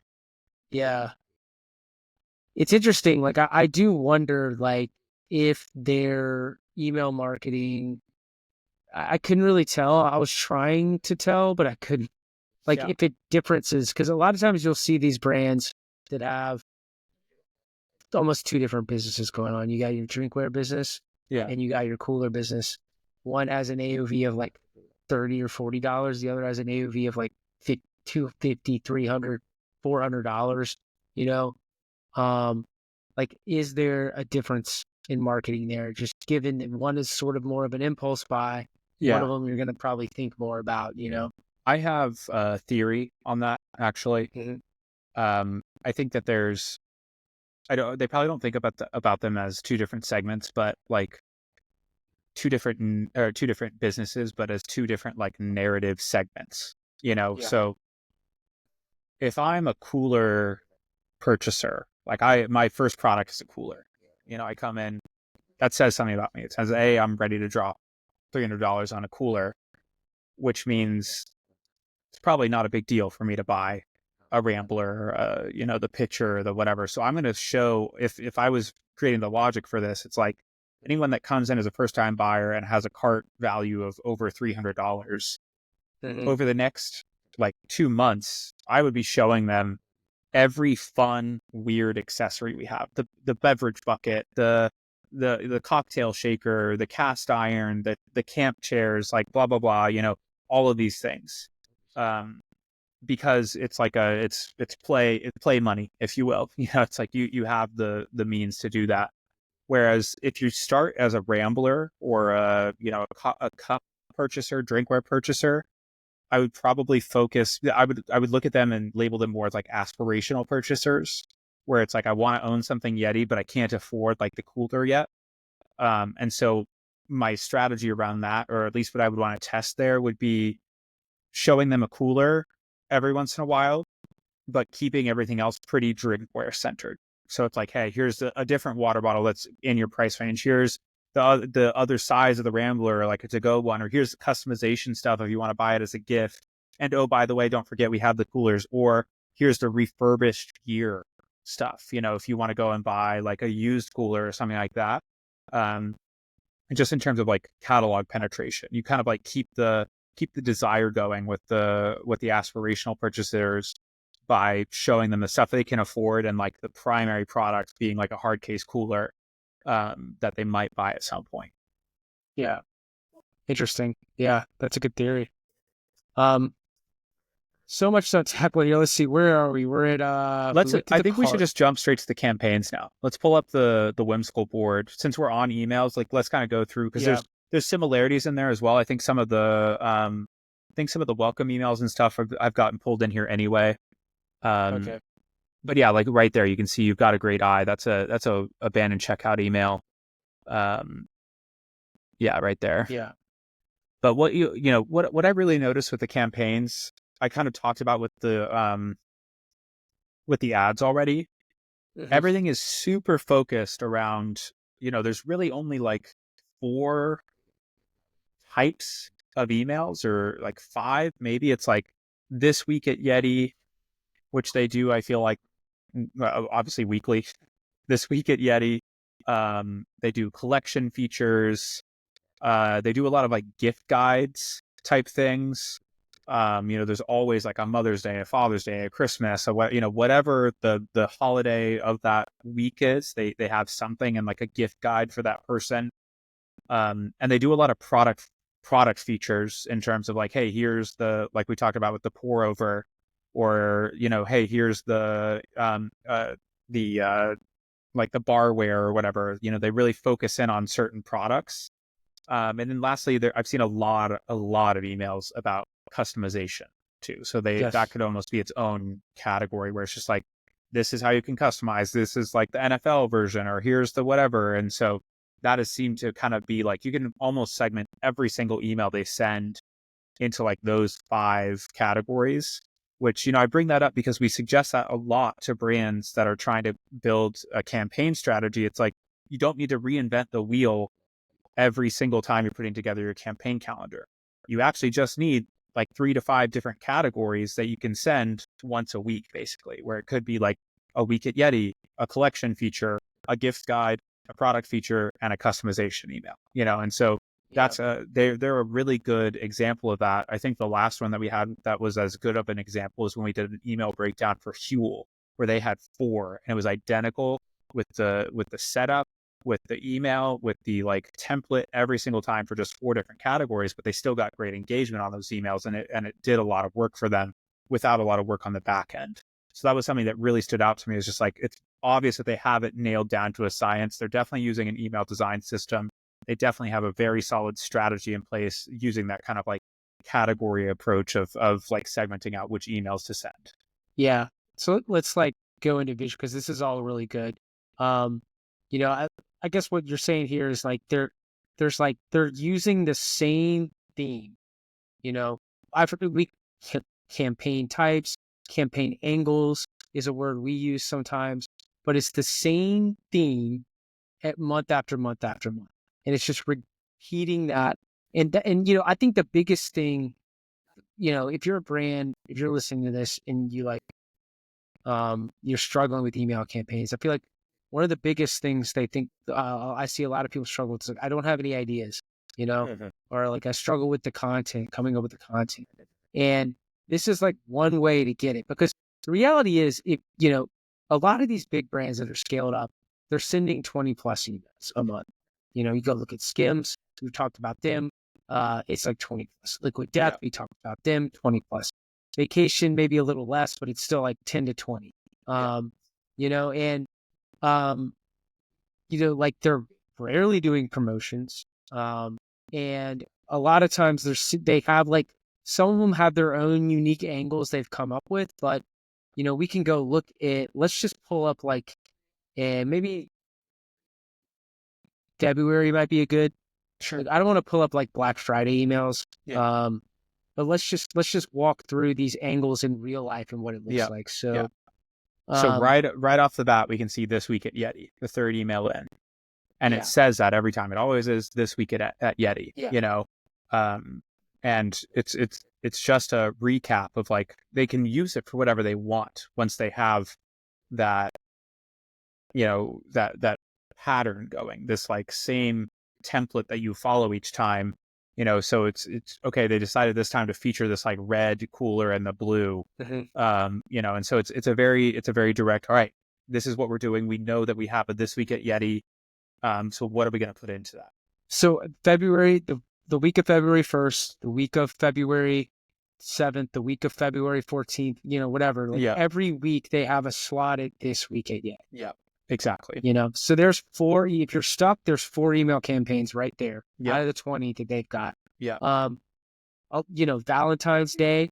Um, this is something that, and you don't have to do like uh holiday. You don't have to do campaigns for every holiday, but you have to do stuff that's like relevant for your brand. Yeah. Valentine's Day makes sense Mhm. for Yeti. They're a gift brand, Yeah, and I think this lines up really nicely because you can even tell this is probably a series here, right? So we've yeah, got easy to gift Valentine sets, and then time to make your move, which is saying like, hey, free shipping is going away. I'm assuming that's what the subtext is there. mhm, But the product lines between easy to gift Valentine sets and time to make your move is the same product line. So we have yeah, the wine glasses and the wine chiller, the like picnic bag, the drink bucket, the cocktail shaker. That's what they're featuring here, because obviously these are gifts. Like it seems like this is something you might buy for your wife. It's like, hey, let yeah, me get her the wine glasses and the wine chiller as like a gift for Valentine's Day, and then final call for free shipping.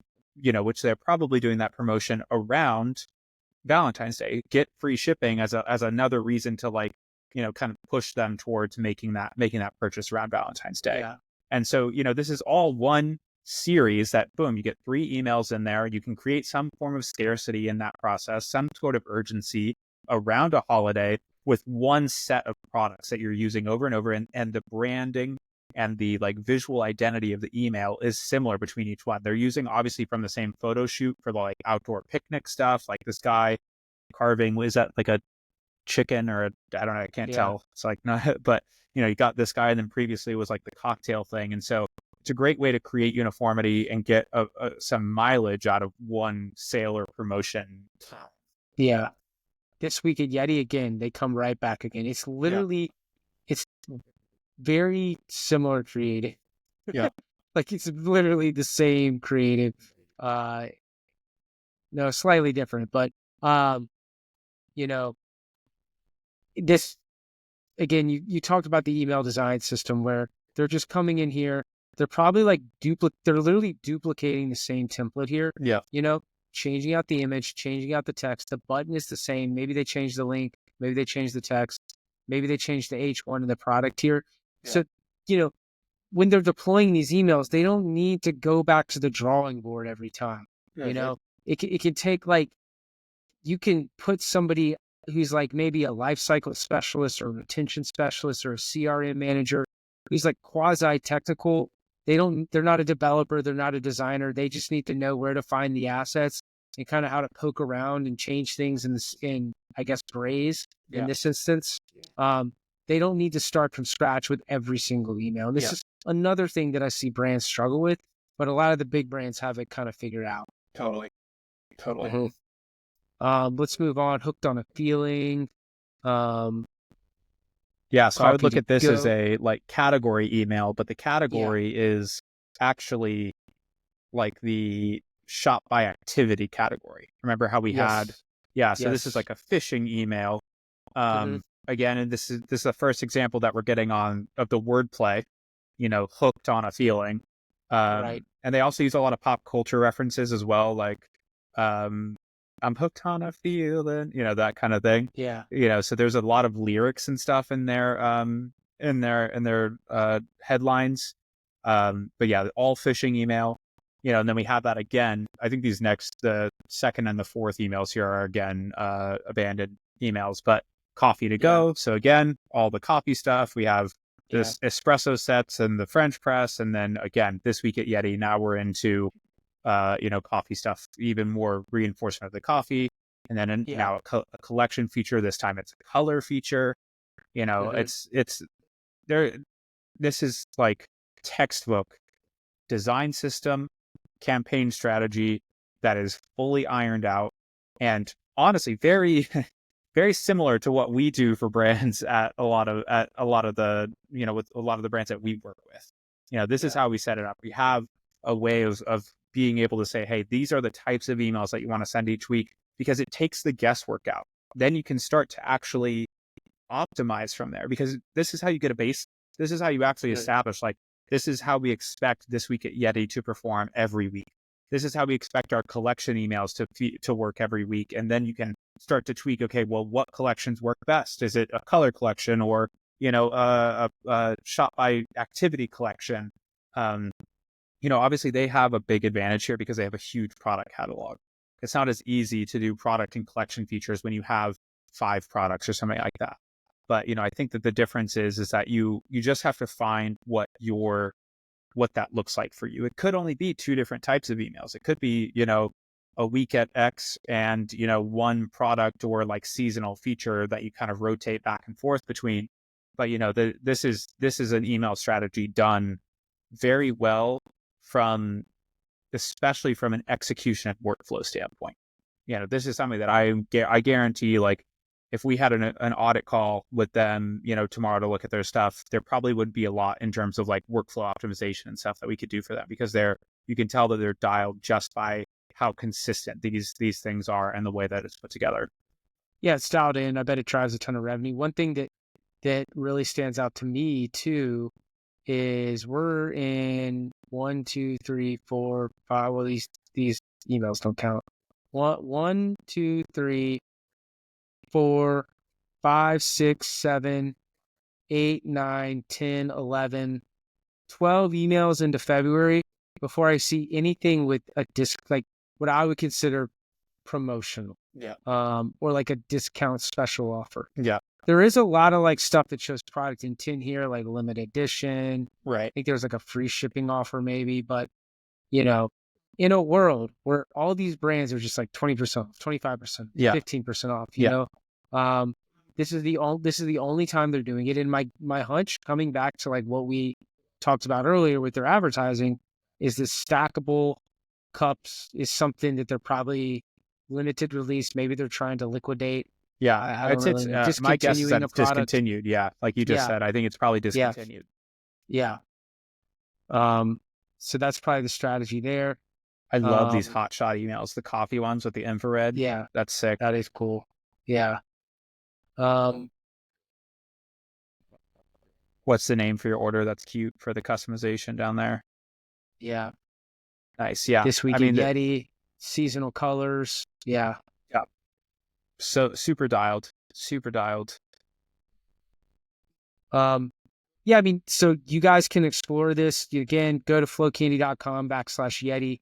We've, um, we've gone through all, we're not going to go through every single month of emails here, but you can. That would take all night. Yeah, I think But, there's something like 125 or yeah, 140 emails or something in there. but you can download all this for free. And you could see like it's pretty even, the cadence. Like I said, I think we got about like 20 emails a month. It spikes obviously in November and December here. During the holiday promotional season, as you can see, they might have sent an email every single day in December. Yeah. But yeah, that's their campaigns. I don't know. Is there anything else we need to talk about on campaigns here? I don't think on campaigns. No. Yeah, I mean, we already talked about the wordplay. It's fun. You can tell like that they're working on a really tight guideline for this, which is just, Yeah. that's where you want to get. You want it to be a system. It's not, let's sit down and figure out what our emails are going to be next week. It's like, no, let's figure out what product is going into the product feature. Let's figure out what category we're doing for the category feature for our email next month, because we already know what's going on this weekend, next week, and the week after. And so, yeah, you can tell that they're working that way. Yeah. So let's briefly close out on flows. We talked about pre-purchased. We talked about it being checkout. I don't think we've talked about the transactional emails. Yeah, I haven't seen them since I didn't order. So yeah. So, as you move through the checkout, why don't we talk briefly about this? And this is where I think the one thing I think they could improve on. I don't know if the juice is worth the squeeze here, but I'm almost positive, based off like what I've heard with Shopify, that the conversion rate in Shopify checkout is much better than some of the other enterprise competitors. And with these big brands, like when you go from a checkout conversion rate of 2% to 3%, that makes a massive difference. But when you go into this checkout, this is clear Salesforce Commerce Cloud, whatever you want to call it, checkout. There's that abandoned checkout. You go into the thank you page. Not much going on here. You'll see some brands do like NPS score or some sort of NPS collection, or like survey, or some sort of like zero party data collection, where it's like, we talked about Liquid Death has probably the best one we've ever seen. Yeah. Where these brands that have a lot of branded traffic, they want to learn where their customers are coming from, because sometimes they can't get that attribution through whatever analytic tool they're coming from, and they have to collect that through zero party data. Nothing crazy going on with the thank you. Then we get into the transactional emails. To be honest with you, I'm not sure what they're using. My guess would just be Salesforce. Nothing crazy here. The one thing that did stand out to me though was, I bought this what did I buy this in? This January, mid-January, beginning of January, maybe end of December. And I don't know if these blocks are dynamic or they're actually going in here and putting in, like, again, like this is sort of break it out the new year, like if it's that dynamic block, I think Braze might have that functionality, or their marketing team is just going in and changing these transactional emails with some promotional stuff. Yeah. That's smart though. Yeah, I rarely see that. So that was cool. Nothing crazy here. Your gear is out for delivery. This is like your standard transactional emails. You got your order notification. You got your tracking notification. You got your out for delivery notification. then you've got your what order arrived notification. My hunch is this is deployed through either Braze or Salesforce. And then the post-purchase flow, which again, it was kind of tricky to like group all of this, but this is what we think is their post-purchase flow. Because it only went to an email that I used to check out on. Right. So we've got build out your gear collection. I think this sort of speaks to the theory that you're talking about here, Brian. That they're wanting this REI playbook or whatever and the 75% retention rate. They're trying, you get one Yeti product. Yeah. They want to ascend you into every other category with Yeti. Land and expand. Literally the software playbook. Yeah. And I don't know if this is like, for example, I bought this, like, I did not buy like a Yeti cooler. I bought this like sort of bag. Yeah. It's like a waterproof bag. So I don't know if the logic is here, like, okay, well, they bought an accessory. Let's show more coolers. If they bought a cooler, let's show more drinkware. I don't know if they're getting that granular with it. But this is like email 1, I think, on their post-purchase flow. Email 2 gets a little bit more top of funnel here. There's not much products here. Yeah, I mean, I wouldn't necessarily label it as top of funnel. I would probably label it more as deeper into the experience world. It's like, hey, true. we want you to, go and explore something. There's also probably tracking on for all of these find your kind of wild. Yeah. So like if you click on, the travel or the fishing or whatever, it's going to tag your profile as an interest. I'm not sure if they're doing any segmentation around that for their campaigns. But it might be, that's definitely an opportunity here if they're not. Yeah. So doing that, nothing crazy here. And this comes back to more of like the the influencer play. See what the pros are using.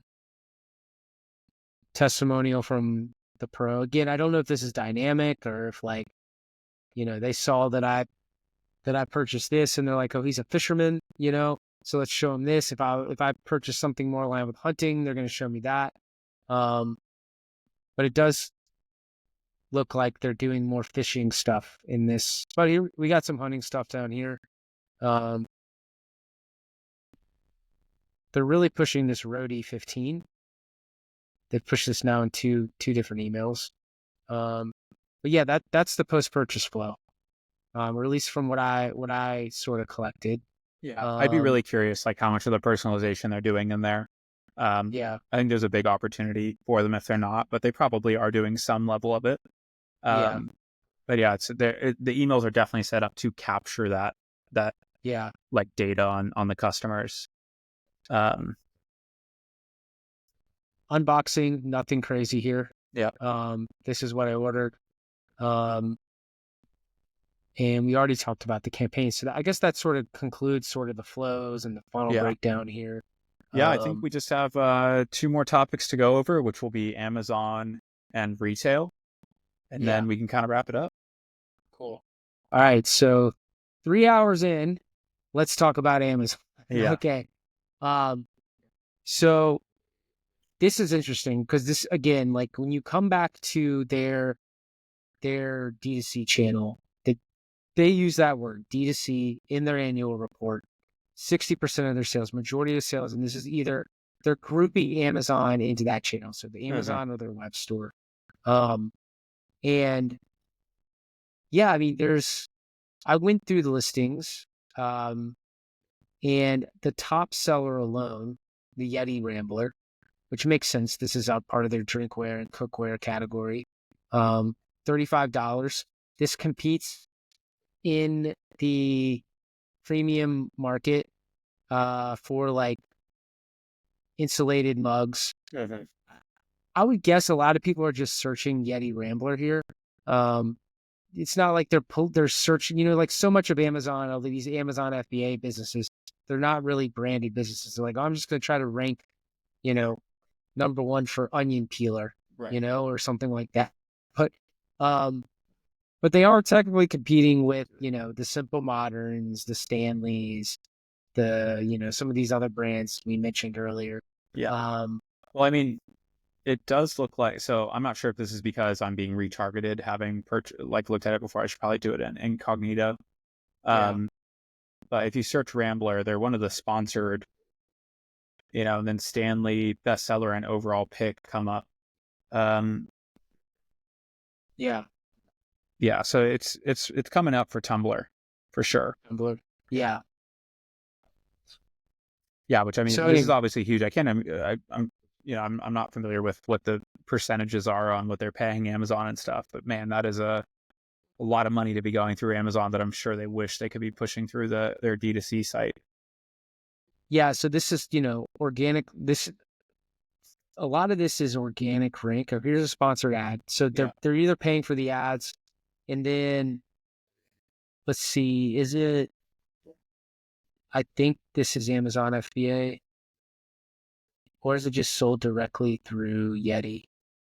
Um, so if it's Amazon FBA, like they're literally sending it into Amazon. Right. Yeah. So It I think might the not interesting be thing about Amazon. this listing as well is like choose the color right next to the black one that's selected to the left. Yeah. So this like Alpine yellow, this is the one that I was talking about before, where it's like Yeah, $69 because it's from Roland Brokers or whatever the retailer is. yeah. So you can find stuff on here that there are not this many available colors of the Rambler hmm on the site right now. So I thought that was kind of interesting too. So Roland Brokers. So this is like who owns the buy box, if you're familiar with Amazon lingo. Oh, okay. So you can sell. Again, it's been a while, but you have to sell under the same ASIN. Like if you're Dick's Sporting Goods or you're one of these brands that's trying to sell, you have to sell under this. If whoever owns the buy box, typically can shows up. So it's ships from Amazon, sold by Yeti authorized. But it's interesting, the delivery dates are all over the place here. I mean, we're Right. filming this January 22nd, and you won't get that for almost a month. Whereas that comes Monday. Yeah, this one is we ship fastest, Oh. you know? Yeah. So, but yeah, I mean, I think black is probably one of their best sellers. So that is literally sold by Yeti. Right. Like that's never going to go out of stock. Right. But maybe these more obscure. So like this one is no longer in stock, you know, particularly Zachary's deals. Yeah.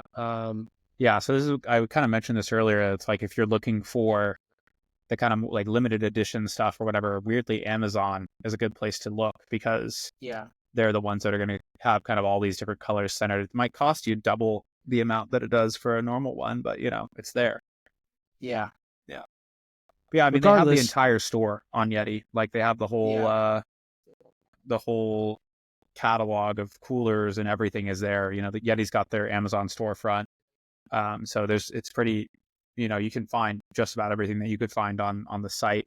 I didn't notice any price disparities either. Looks like everything is pretty much 1-to-1 between D2C and Amazon. I was surprised about that, at least with the Rambler. I thought that might be, $1 or $2 more, just like a kind of like the Amazon convenience tax, if you will. Yeah. But no, it's all the same price. But yeah, it's just another acquisition channel for them. That makes sense. It's very easy. And a lot of people I think prefer to buy through Amazon sometimes anyway because of the shipping and the already being a Prime member and just kind of be trusted merchant. So yeah, it's a huge part of their business.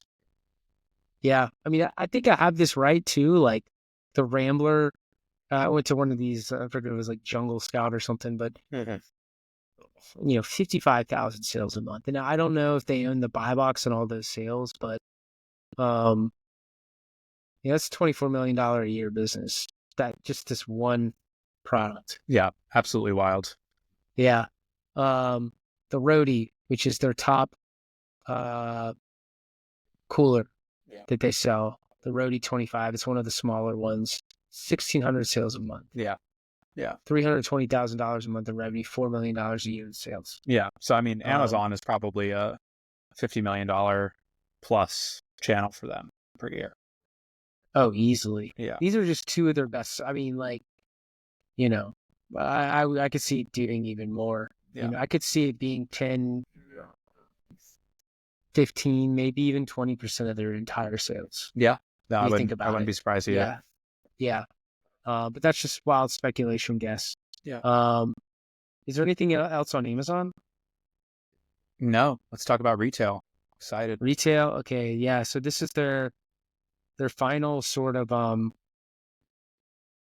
final slide. Yeah. Final And chamber. actually, let's so we'll we can jump into it in a second, but I definitely want to bring up some pictures of their flagship store. Okay. You know, Yeti. So they have like 19 Yeti stores themselves. Yeah, let's pull that up. Yeah. There's 19 Yeti stores.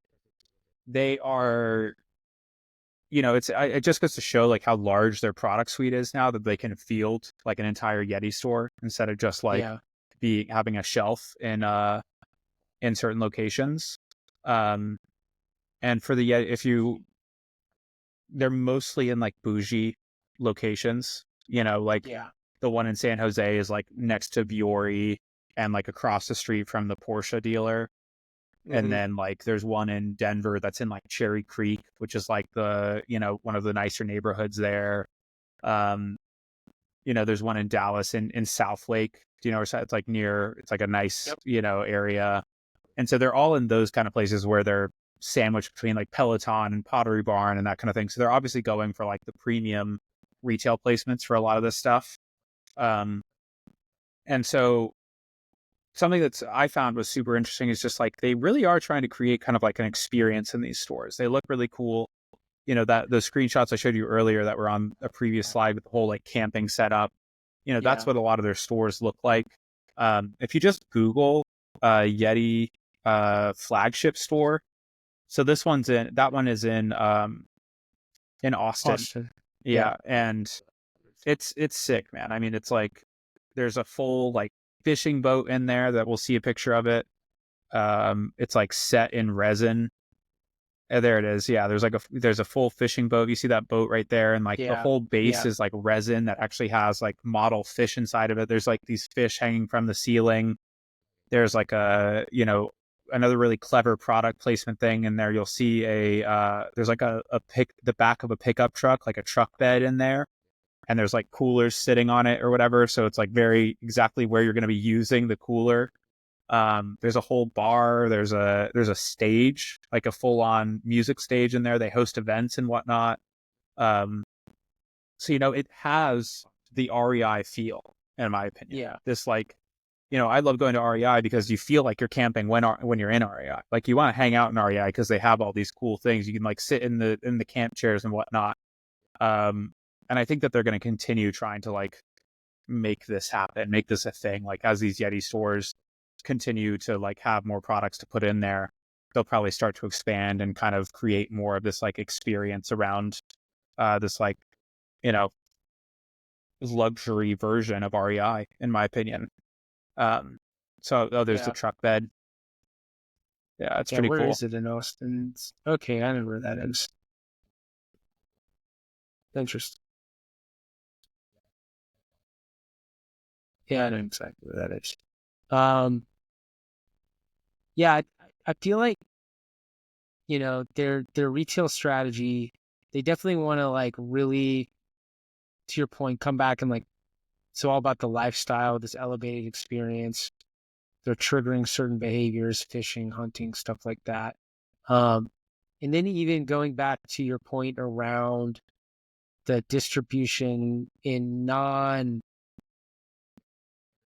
their own stores, their non-retail stores they own. We're talking like Ace Hardware. I'm just looking at San Jose. Ace Hardware, Rural Supply Hardware, REI. Yeah. No, it's a lot of, it's very specific, like Cabela's, REI, Scheels, Sportsman Warehouse. Like it's all of Dick's these stores Sporting that have Goods. like a very aligned customer profile with them, Yeah. rather than Walmart, or obviously Walmart's not going to carry them anyway because it's like out of the price point, but they also don't want to be associated with Walmart. That's not Yeah. the type of brand that they are. And so, I think that we'll probably see a larger pickup in like Yeti. My guess is that there would be a larger pickup in Yeti stores, and and they'll probably stick with like the retailers that they have.